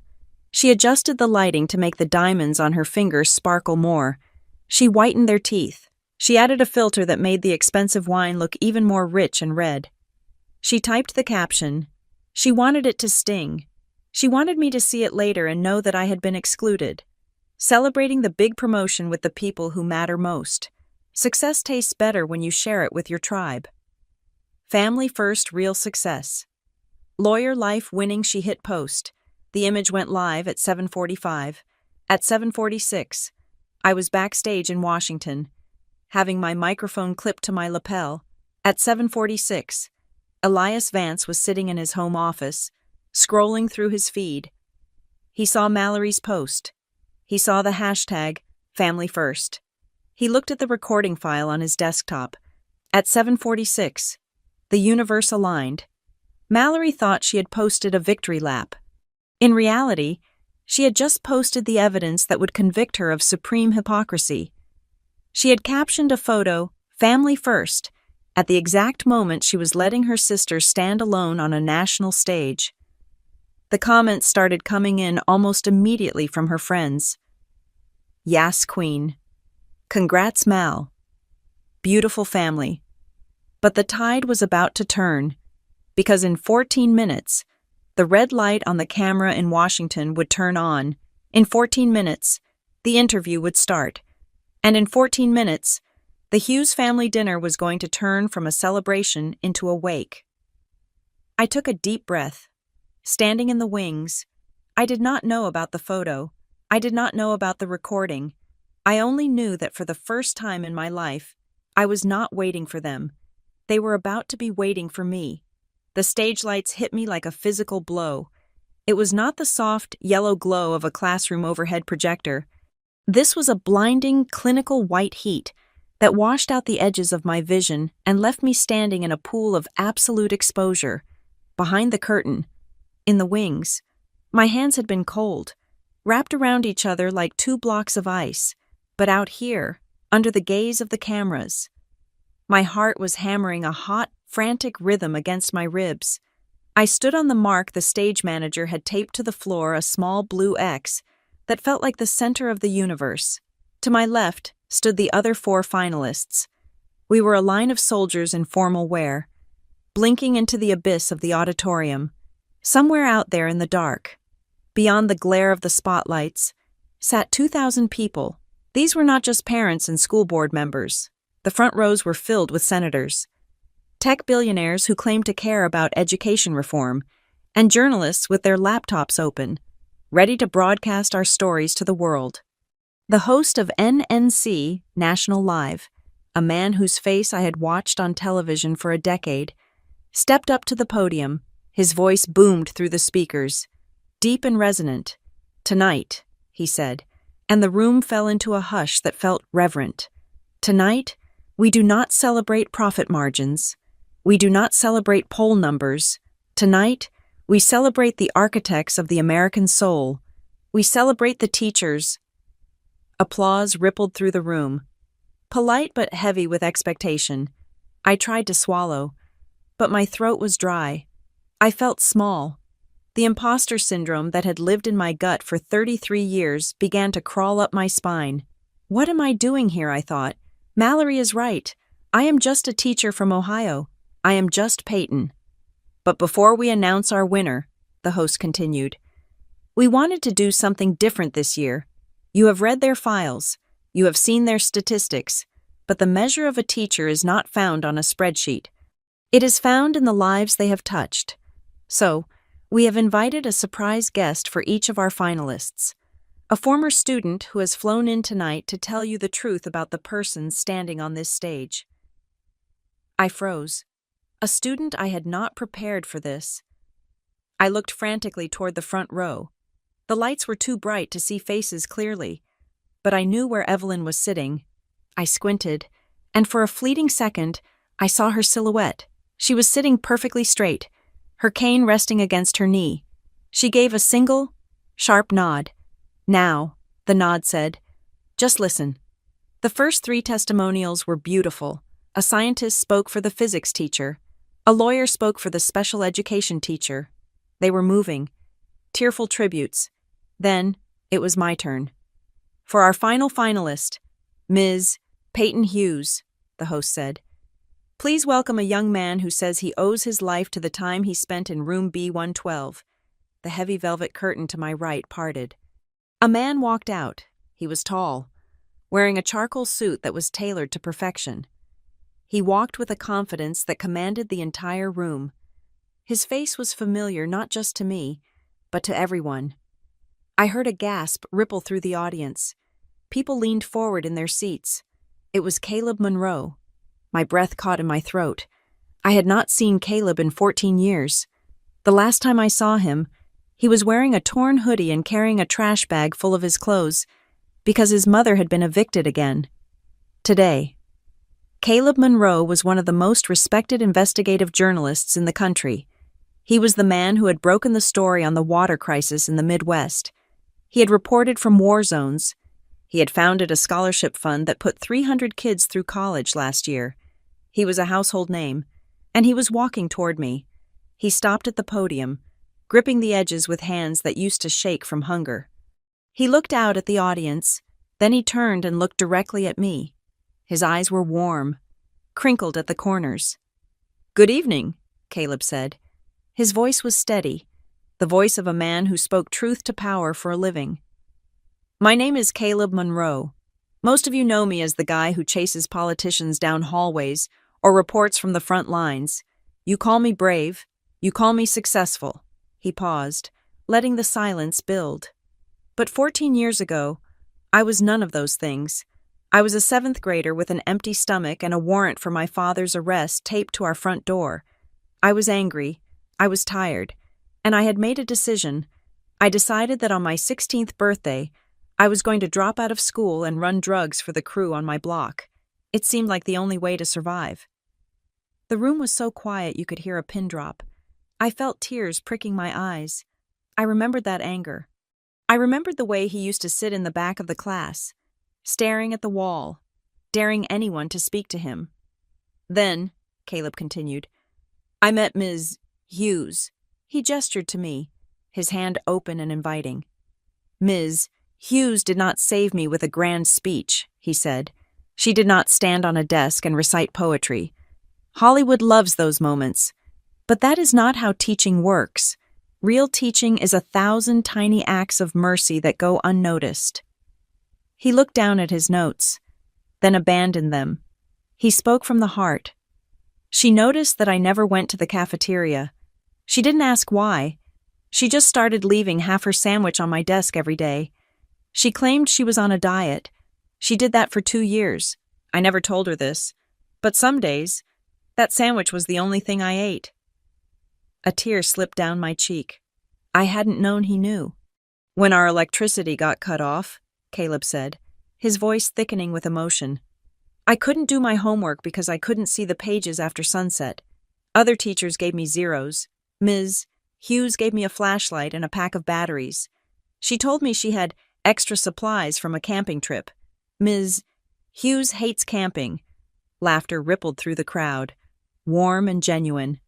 She didn't just teach me how to write an essay, Caleb said, his voice rising, filling the cavernous space. She taught me that my voice mattered. She was the first person in my life, the first person who looked at me and didn't see a thug or a charity case. She saw a writer. She told me, "Caleb, you have a fire in you. Don't burn the house down. Use it to light the way." He turned to face me fully now. He ignored the audience. "I am standing here tonight," he said to me, "reporting on the injustices of the world, because you taught me that justice starts in a classroom. You saved me. Peyton, you saved me every single day, without asking for a thank you, without asking for credit. You are the reason I am alive." He turned back to the crowd. "If that is not the definition of a hero," he said, "then I do not know what is." For a second, there was silence. Then, the room exploded. 2,000 people stood up. It wasn't a polite ovation. It was a roar. It was the sound of a collective realization. Men in tuxedos were wiping their eyes. Women were clapping with their hands raised high. I stood there, paralyzed by the wave of love crashing over me. I looked down at the front row. Evelyn Hart was standing. She was not using her cane. Her hands were pressed to her mouth, and her shoulders were shaking. She was crying. For 33 years. I had seen my parents look at me with disappointment. I had seen them look at me with pity. But I had never seen anyone look at me the way Evelyn was looking at me right now. It was a look of fierce, unyielding victory. Caleb walked over to me and hugged me. He smelled like expensive soap and gratitude. "Thank you," he whispered in my ear. "Thank you for the sandwich." "You are welcome," I choked out. The host returned to the podium. He waited for the applause to die down, but it took a long time. When the room finally settled, the energy had changed. The tension was gone. There was only a sense of inevitability. "We have 5 incredible finalists," the host said. But the committee's decision was unanimous. He held up a gold envelope.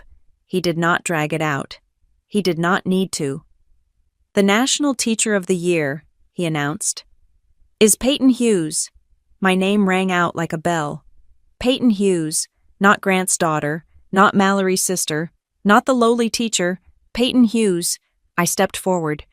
The trophy was heavy in my hands, a crystal flame that caught the light and fractured it into 1,000 rainbows. I looked out at the sea of faces.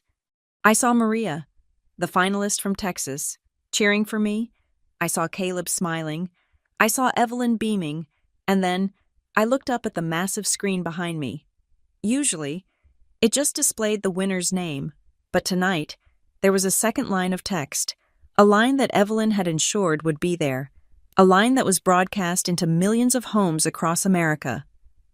National Teacher of the Year. Peyton Hughes nominated by Dr. Evelyn Hart.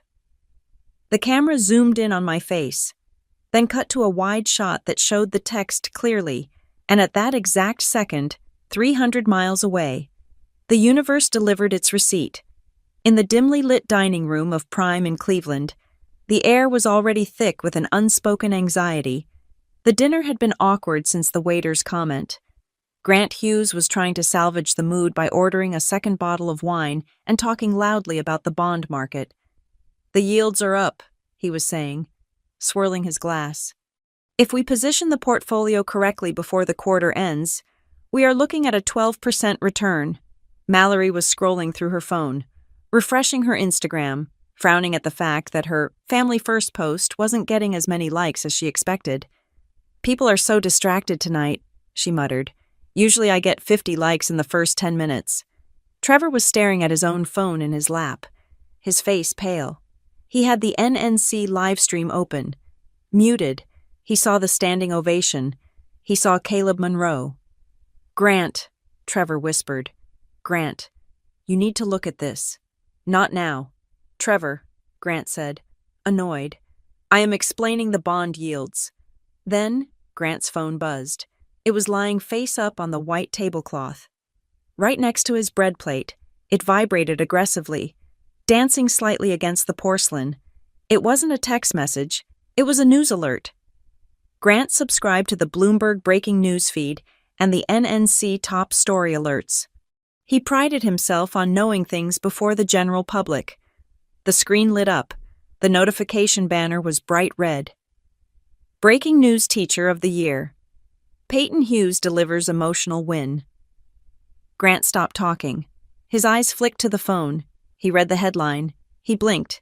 Then, another notification popped up immediately below it. Watch famous journalist Caleb Monroe breaks down in tribute to the teacher who saved my life.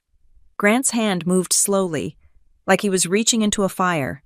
He unlocked the phone. He tapped the notification. The video player opened instantly. The sound was off, but the captions were on. He saw me. He saw his lowly daughter standing on a stage that looked like it belonged to the president. He saw the crystal trophy in my hands. He saw the crowd on their feet. But then, the camera angle on the phone screen changed. It showed the massive screen behind me. Grant read the text. Nominated by Dr. Evelyn Hart. His face lost all color. It went from the flush of wine to the gray of old ash in the span of a single heartbeat. Evelyn, his mother-in-law, the woman he had dismissed as a retired relic, the woman he thought he managed. She had done this. She had nominated me. She had orchestrated this entire night. "Dad," Mallory asked, looking up from her phone. "What is it? You look like you are having a stroke." Grant could not speak. He felt the ground shifting beneath his feet. He looked at the date on the post Mallory had just made. Family first. He looked at the time. He looked at the video of me holding the trophy, bathed in light, surrounded by adoration that money could not buy. And then, he looked at the waiter, who was standing near the bar, pointing at the television and whispering to another server. Grant Hughes realized, with a sickening lurch of his stomach, that he was not the protagonist of this story. He was not the hero. He wasn't even the villain. He was irrelevant. The Nonsense Award was the lead story on the national news. The daughter he wouldn't fly to see was currently the most celebrated woman in America, and he was sitting in a steakhouse in Cleveland, holding the bill. "Linda," he croaked, his voice sounding like it was coming from underwater. "Linda, look at the phone." Linda leaned over. She read the screen. Her hand flew to her mouth. "Oh my God," she whispered. "Is that Evelyn's name?" "She played us," Grant whispered. "She played us all." Mallory grabbed the phone from her mother's hand. She stared at the screen. She saw the number of views on the video. 2 million views in 10 minutes. She looked at her own Instagram post. 70 likes. The contrast was so sharp, so violent, that she actually dropped the phone onto the table with a clatter. Back in Washington, the applause was finally dying down. I stepped up to the microphone. I looked directly into the camera lens. I knew they were watching. I didn't need to check. I could feel their gaze across the miles. I took a breath. I didn't have a script. I didn't need one. "Thank you," I said to the room, and to the camera. For a long time, I was told that my work was small, that it was lowly, that it didn't generate value. I paused. I let the words hang there. "But tonight," I said, my voice ringing clear and strong, "I think we have proven that the most valuable things in this world are not the ones you can count. They are the ones you can feel." I smiled. It was a dangerous, beautiful smile. This is for every teacher who has ever been told they are just a teacher. You are the architects of the future, and don't let anyone tell you otherwise. I lifted the trophy high. In Cleveland. The screen on Grant's phone went dark as the video ended, but the silence at the table was just beginning. It was a silence that would last a long, long time. The aftershocks of an earthquake are often more destructive than the initial tremor because they hit structures that have already been weakened. In the restaurant in Cleveland, the structural integrity of the Hughes family facade had been compromised the moment my name appeared on the screen. Now, the walls were coming down. I was not there to see it, but I know this scene as intimately as if I had been hovering above the table. I know it because Trevor told me later, his voice shaking with the memory. I know it because the internet keeps receipts. And I know it because, for the first time in history, the silence of my family was replaced by the deafening noise of public consequence. Grant Hughes, a man who prided himself on never being caught off guard, sat frozen. His phone was still playing the video loop of my victory, but his hands were trembling so violently that the device rattled against the china. He tried to speak, tried to summon the authoritative baritone that had commanded boardrooms for 40 years, but his voice box had seized up. He opened his mouth, and nothing came out but a dry, rasping sound of disbelief. Linda was the first to break. The color drained from her face so completely that she looked like a wax figure melting under the heat of the revelation. She pressed a napkin to her mouth, her eyes darting around the restaurant, terrified that someone she knew, someone who mattered, had seen the broadcast. But it was Mallory who provided the punctuation mark to the disaster. She had been staring at the view count on the video, her brain struggling to compute the math of my success versus her stagnation. In her shock, her grip on the stem of her wineglass loosened. The crystal goblet slipped from her fingers. It hit the edge of the platinum charger plate and shattered. Crack! The sound cut through the murmurs of the dining room. A dark, jagged stain of Cabernet Sauvignon began to bleed across the pristine white tablecloth. It spread rapidly, soaking into the fabric. A crimson blot that looked less like spilled wine and more like a fresh wound. The waiter, the same young man Grant had snapped at earlier, rushed over with a towel. "I will get that, ma'am," he said, his voice polite, but his eyes lingering on the phone screen that was still playing my speech. He knew. Everyone in the restaurant knew. "Leave it," Mallory hissed, shoving her chair back. "Just leave it." But they could not leave the reality of what was happening, because then the phones began to ring. It started with a single chime on Linda's phone, then a buzz on Grant's, then a relentless, cacophonous symphony of notifications on Mallory's device. It was not just the news alerts, it was the people. The Hughes family social circle was tight, judgmental, and viciously gossipy. They were the people who were currently sitting in their own living rooms, watching NNC and seeing the daughter of their friends being crowned a national hero. Grant's phone lit up with a text from the CEO of a rival firm watching the awards. "Incredible speech by Peyton. Why are you guys not in D.C.?"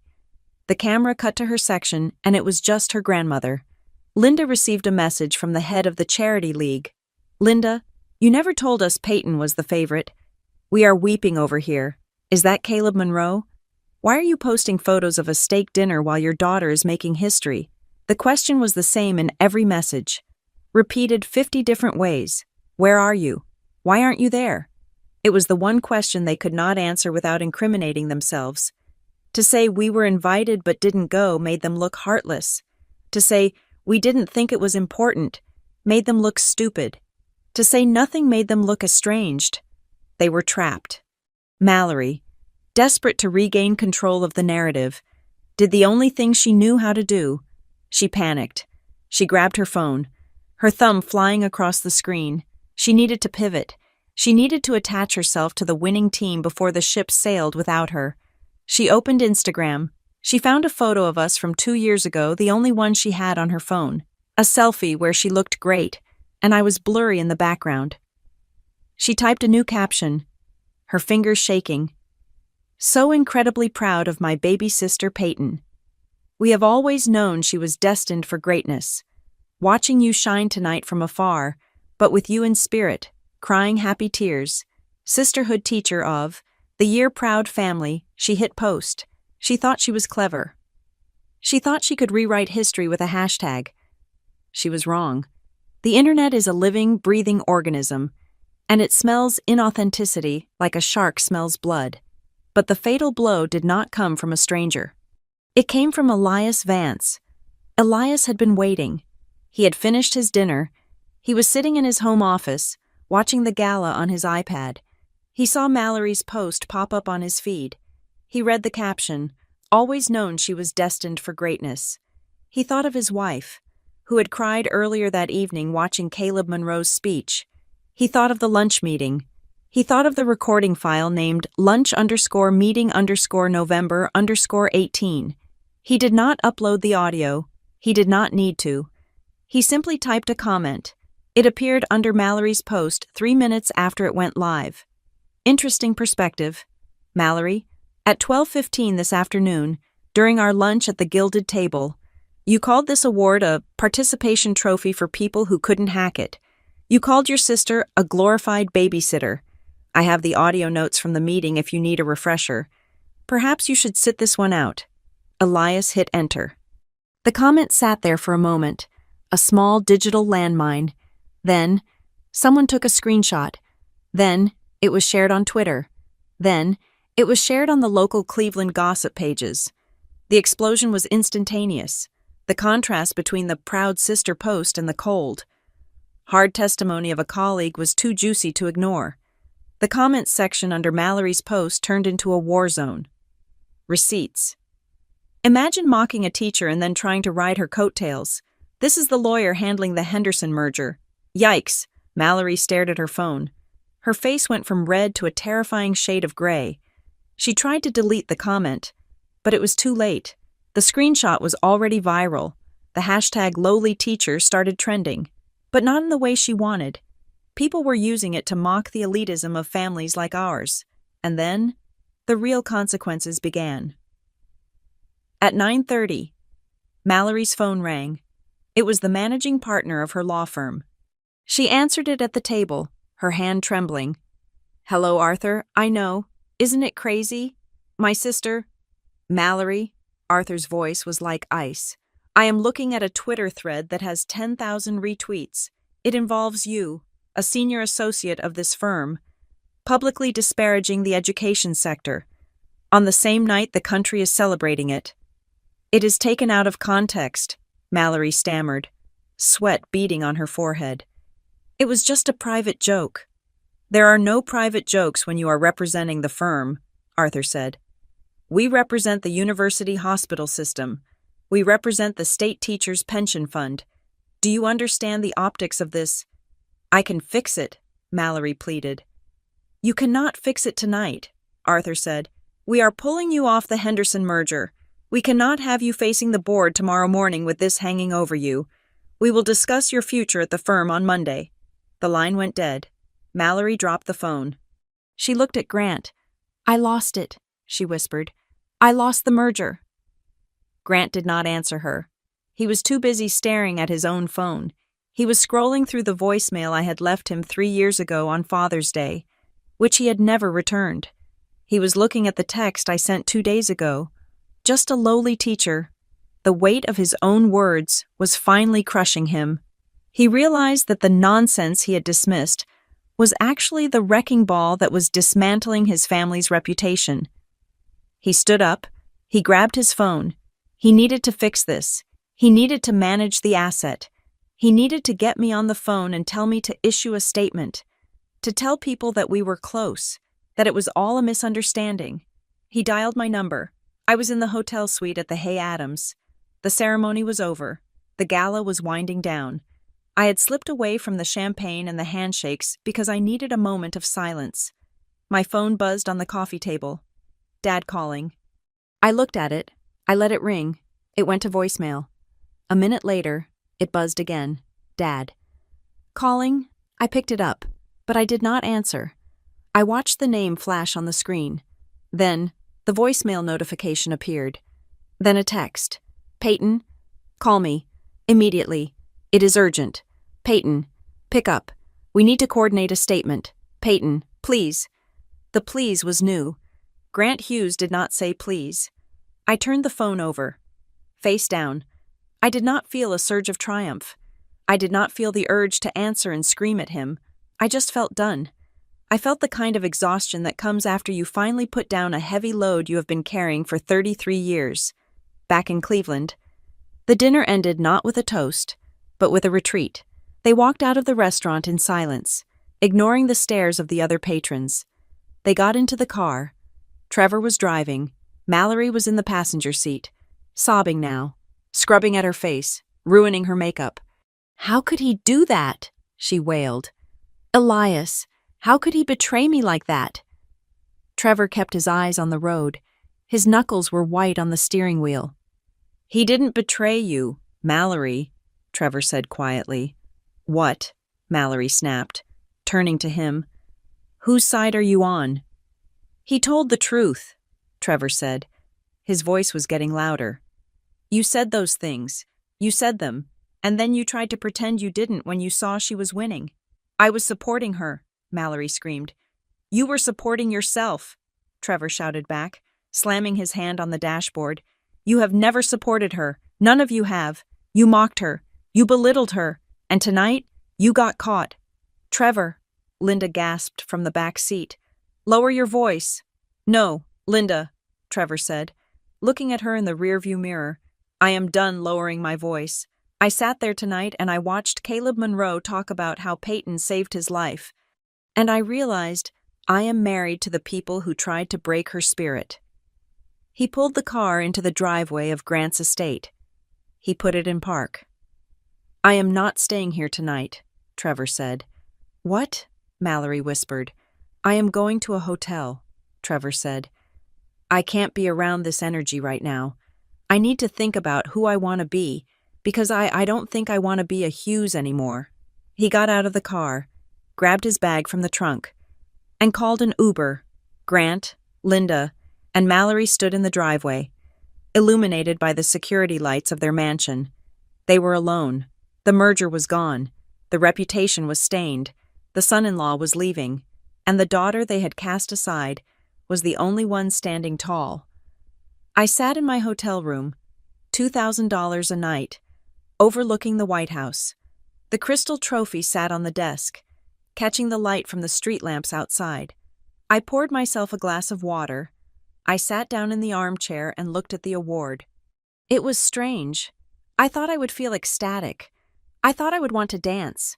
But instead, I felt a profound, quiet peace. It was the peace of knowing that the transaction was closed. I had spent my entire life trying to buy their love with my achievements, and the currency had never been enough. But tonight, I realized I didn't need to buy it. I didn't need them to sell it to me. I had found my value elsewhere. I found it in the tearful eyes of my grandmother. I found it in the steady voice of Caleb Monroe. I found it in the thousands of strangers who were currently flooding my inbox with messages of support. I looked at the phone one last time. The notifications were still rolling in. The world was loud. But in my room, it was quiet. I picked up the trophy. It was heavy, solid, real. I am Peyton Hughes, I whispered to the empty room, and I am enough. I didn't need to send a text. I didn't need to make a statement. My silence was the loudest thing I could offer them. It was a mirror, and for the first time, they were forced to look at their own reflections without me standing there to absorb the glare. The backpack was off, and I was ready to walk. 2 weeks passed before I agreed to see them. I spent those 14 days in a state of quiet reconstruction. I moved out of my apartment and into a temporary rental while I looked for a place that felt like mine. I answered emails from strangers who told me my speech had encouraged them to go back to school. I had coffee with Caleb Monroe, who treated me not like a savior, but like a peer. I breathed air that felt cleaner, lighter, and free of the smog of expectation. When I finally drove up the winding driveway of my parents' estate in Shaker Heights, the house looked different. For 33 years, this pile of brick and ivy had looked like a fortress, a place of intimidating power. Today, it just looked like a house. It looked expensive and well-maintained, but it felt hollow, like a stage set after the actors have gone home. I parked my car. I did not check my makeup in the rearview mirror. I did not brace myself. I simply walked to the front door and let myself in. They were waiting for me in the formal living room. It was a tableau of misery. My father, Grant, was standing by the fireplace, nursing a glass of scotch even though it was only 2 p.m. My mother, Linda, was sitting on the edge of the sofa, clutching a tissue, her eyes red-rimmed. Mallory was pacing the room, looking thinner and sharper than I had ever seen her. Her hair was pulled back tightly, and she wore no jewelry. The absence of her usual armor was jarring. When I entered, the room went silent. "You came," my mother said, her voice trembling. She made a move to stand up, perhaps to hug me, but something in my posture stopped her. I remained standing near the doorway. I was not there to join the circle. I was there to close it. "I came because you said we needed to talk," I said. My voice was calm, devoid of the pleading tone I used to use in this room. "So, let's talk."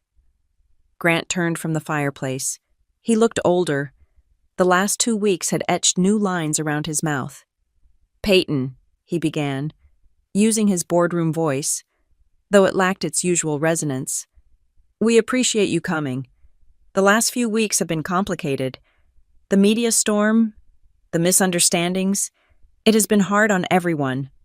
"Complicated," I repeated. "Is that what we are calling it?" "It is a mess," Mallory snapped. Unable to contain herself, she stopped pacing and glared at me. "Do you have any idea what has happened to me? I have been put on administrative leave. My firm is investigating my conduct. I lost the Henderson merger. I have headhunters ghosting me. My reputation is in tatters because of a stupid comment on a stupid Instagram post.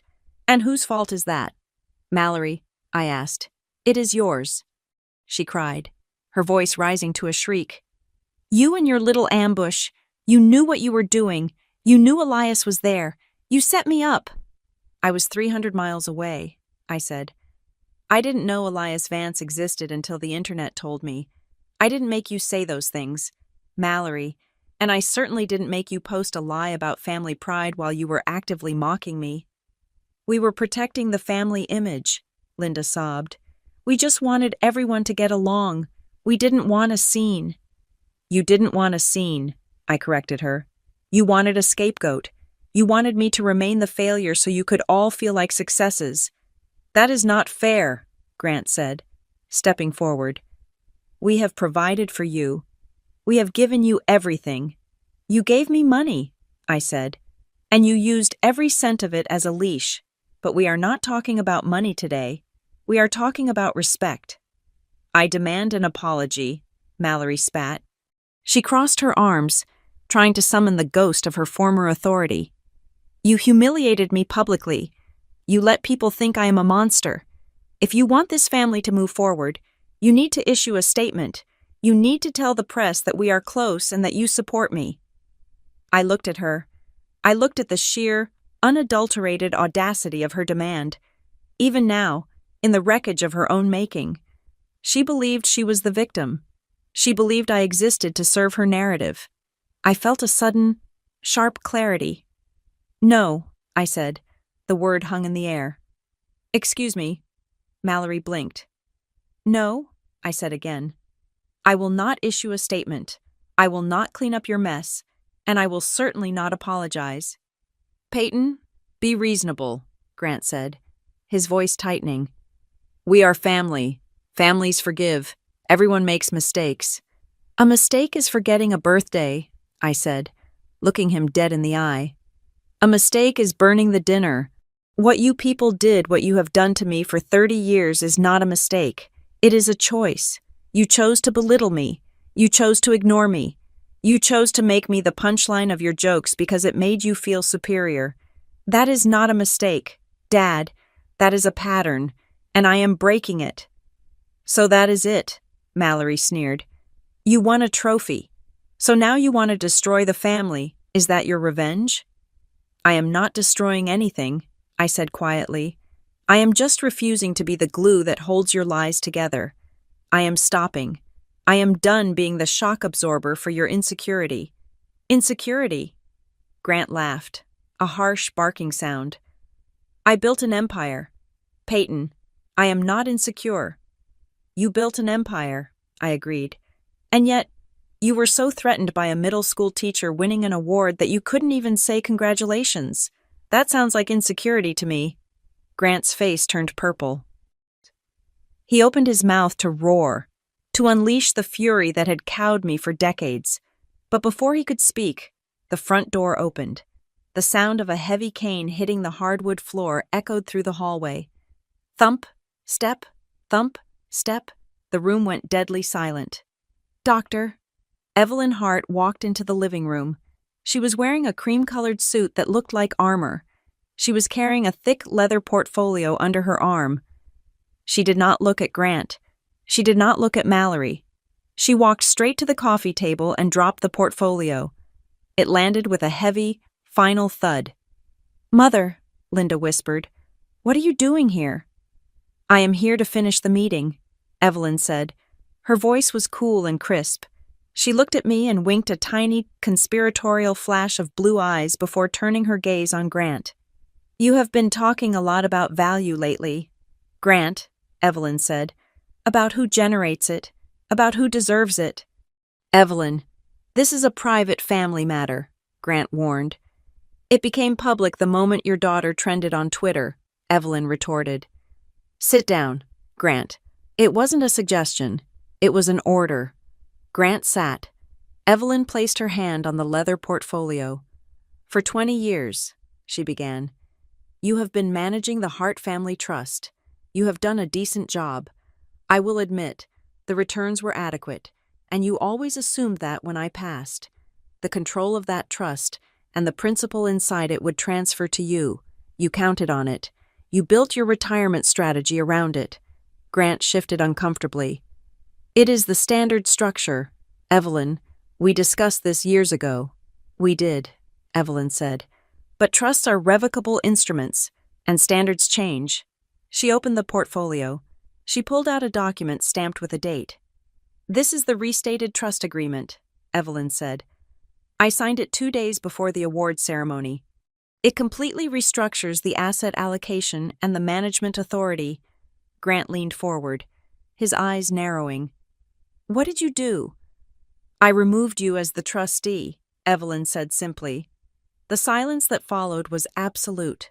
Grant looked like he had been punched in the gut. "You can't do that," he stammered. "I am the financial expert. Who is going to manage it, Linda?" "No," Evelyn said. She turned and pointed a finger at me. "Peyton! Peyton!" Mallory shrieked. "She is a teacher. She doesn't know anything about wealth management." "She knows about value," Evelyn said sharply, "which is something none of you seem to understand."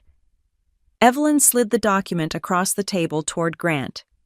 "Peyton is now the sole trustee," Evelyn declared. "And I have changed the beneficiary terms. The money is no longer a slush fund for vacation homes and luxury cars. The Hart Family Trust is now an educational endowment." "A what?" Linda gasped. "An endowment," Evelyn repeated. "The principal is locked. The interest, which is substantial, will be used to fund scholarships for underprivileged students, to build libraries in rural schools, and to provide grants for teachers who use their own money for supplies." She looked at Mallory. "There is a clause for family support," Evelyn added. "But it is conditional. Any family member seeking funds must submit a proposal proving that their use of the money contributes to the public good, and the trustee Peyton has the sole discretion to approve or deny it based on ethical standards." Mallory's jaw dropped. "You mean, if I need money, I have to ask her?" "And you have to prove you aren't using it to be awful," Evelyn said with a smile. "Which might be a challenge for you, dear." Grant was flipping through the pages, his hands shaking violently. "This is millions of dollars. Evelyn, you are giving control of the entire estate to a girl who earns $50,000 a year. I am giving it to the only person in this room who knows what money is actually for," Evelyn said. "You think money is for keeping score. Peyton knows money is for making change." Grant looked up. His eyes met mine, for the first time. I saw genuine fear in them. He wasn't afraid of being poor. He had his own money. He was afraid of irrelevance. He was afraid because the one lever he had always used to control me, financial superiority, had just been snapped in half. "Why?" Grant whispered. "Why would you do this to me?" "Because you taught her to measure value in money," Evelyn said softly, but with steel underneath. "I taught her to measure it in impact. And tonight, Grant, I am choosing the future. I am betting on the teacher." She turned to me. "It is yours, Peyton. The lawyers are waiting for your signature on the acceptance forms. I looked at the file. I looked at my family. Mallory was crying silently, defeated. Linda was staring at the floor. Grant looked like a man whose kingdom had just dissolved into sand. I walked over to the table. I placed my hand on the file. It felt heavy, but not like a burden. It felt like a tool. I accept, I said. I looked at Grant. I won't cut you off, I said. I am not vindictive, but things are going to be different. If you want to be in my life, you will respect me. You will respect my work, and you will never, ever call me lowly again. If you can't handle that, then the door is right there. Grant looked at me. He opened his mouth to argue, to negotiate, to bully, but he saw the look in my eyes. He saw the emerald dress I was wearing in his mind. He saw the woman on the television screen. He closed his mouth. He looked down. "Okay," he whispered. It was the smallest word I had ever heard him say. I turned to Evelyn. "Ready to go. Grandma, I think we have a library to plan." "I am always ready," Evelyn said, taking my arm. We walked out of the house together. We left them sitting in their expensive living room, surrounded by their expensive things, with the realization that the power had shifted forever. Epilogue. 6 months later. I bought my own place. It is not a mansion in Shaker Heights. It is a loft in the city, with big windows and a wall of bookshelves that requires a ladder to reach the top. It is filled with light and plants and the smell of coffee. The Peyton Hughes Initiative for Education launched last month. We have already funded 4 college scholarships for students from my district. Caleb Monroe sits on the board with me. We review applications on Tuesdays, drinking cheap wine and arguing about essay scores. Mallory is still on leave. She is seeing a therapist. We text occasionally. It is polite. It is distant. But she sent me a card for my birthday last week. It didn't have a check inside. It just had a note that said, "Happy birthday, P." It is a start. Yesterday, I received a letter in the mail. The handwriting was jagged, unmistakable. It was from my father. I haven't opened it yet. It sits on my kitchen counter, next to a stack of thank you notes from my students. I know it contains an apology. I know it contains an attempt to bridge the gap. I will read it, eventually, but I'm not in a rush. I do not need his apology to feel whole. I do not need his permission to be happy. For the first time in my life, the rhythm of my days belongs entirely to me. Revenge, I have learned, is not about making them suffer. It is not about screaming or fighting or burning their world to the ground.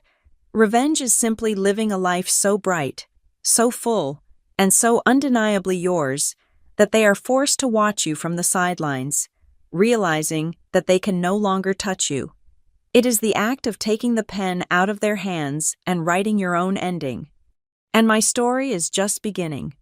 Thank you so much for listening to my story. I would love to hear where you are tuning in from. So please drop a comment below and share your thoughts on the ending. If you enjoyed this story, please subscribe to the channel Lily Revenge Stories, like this video, and hit that hype button so we can share this journey with even more people.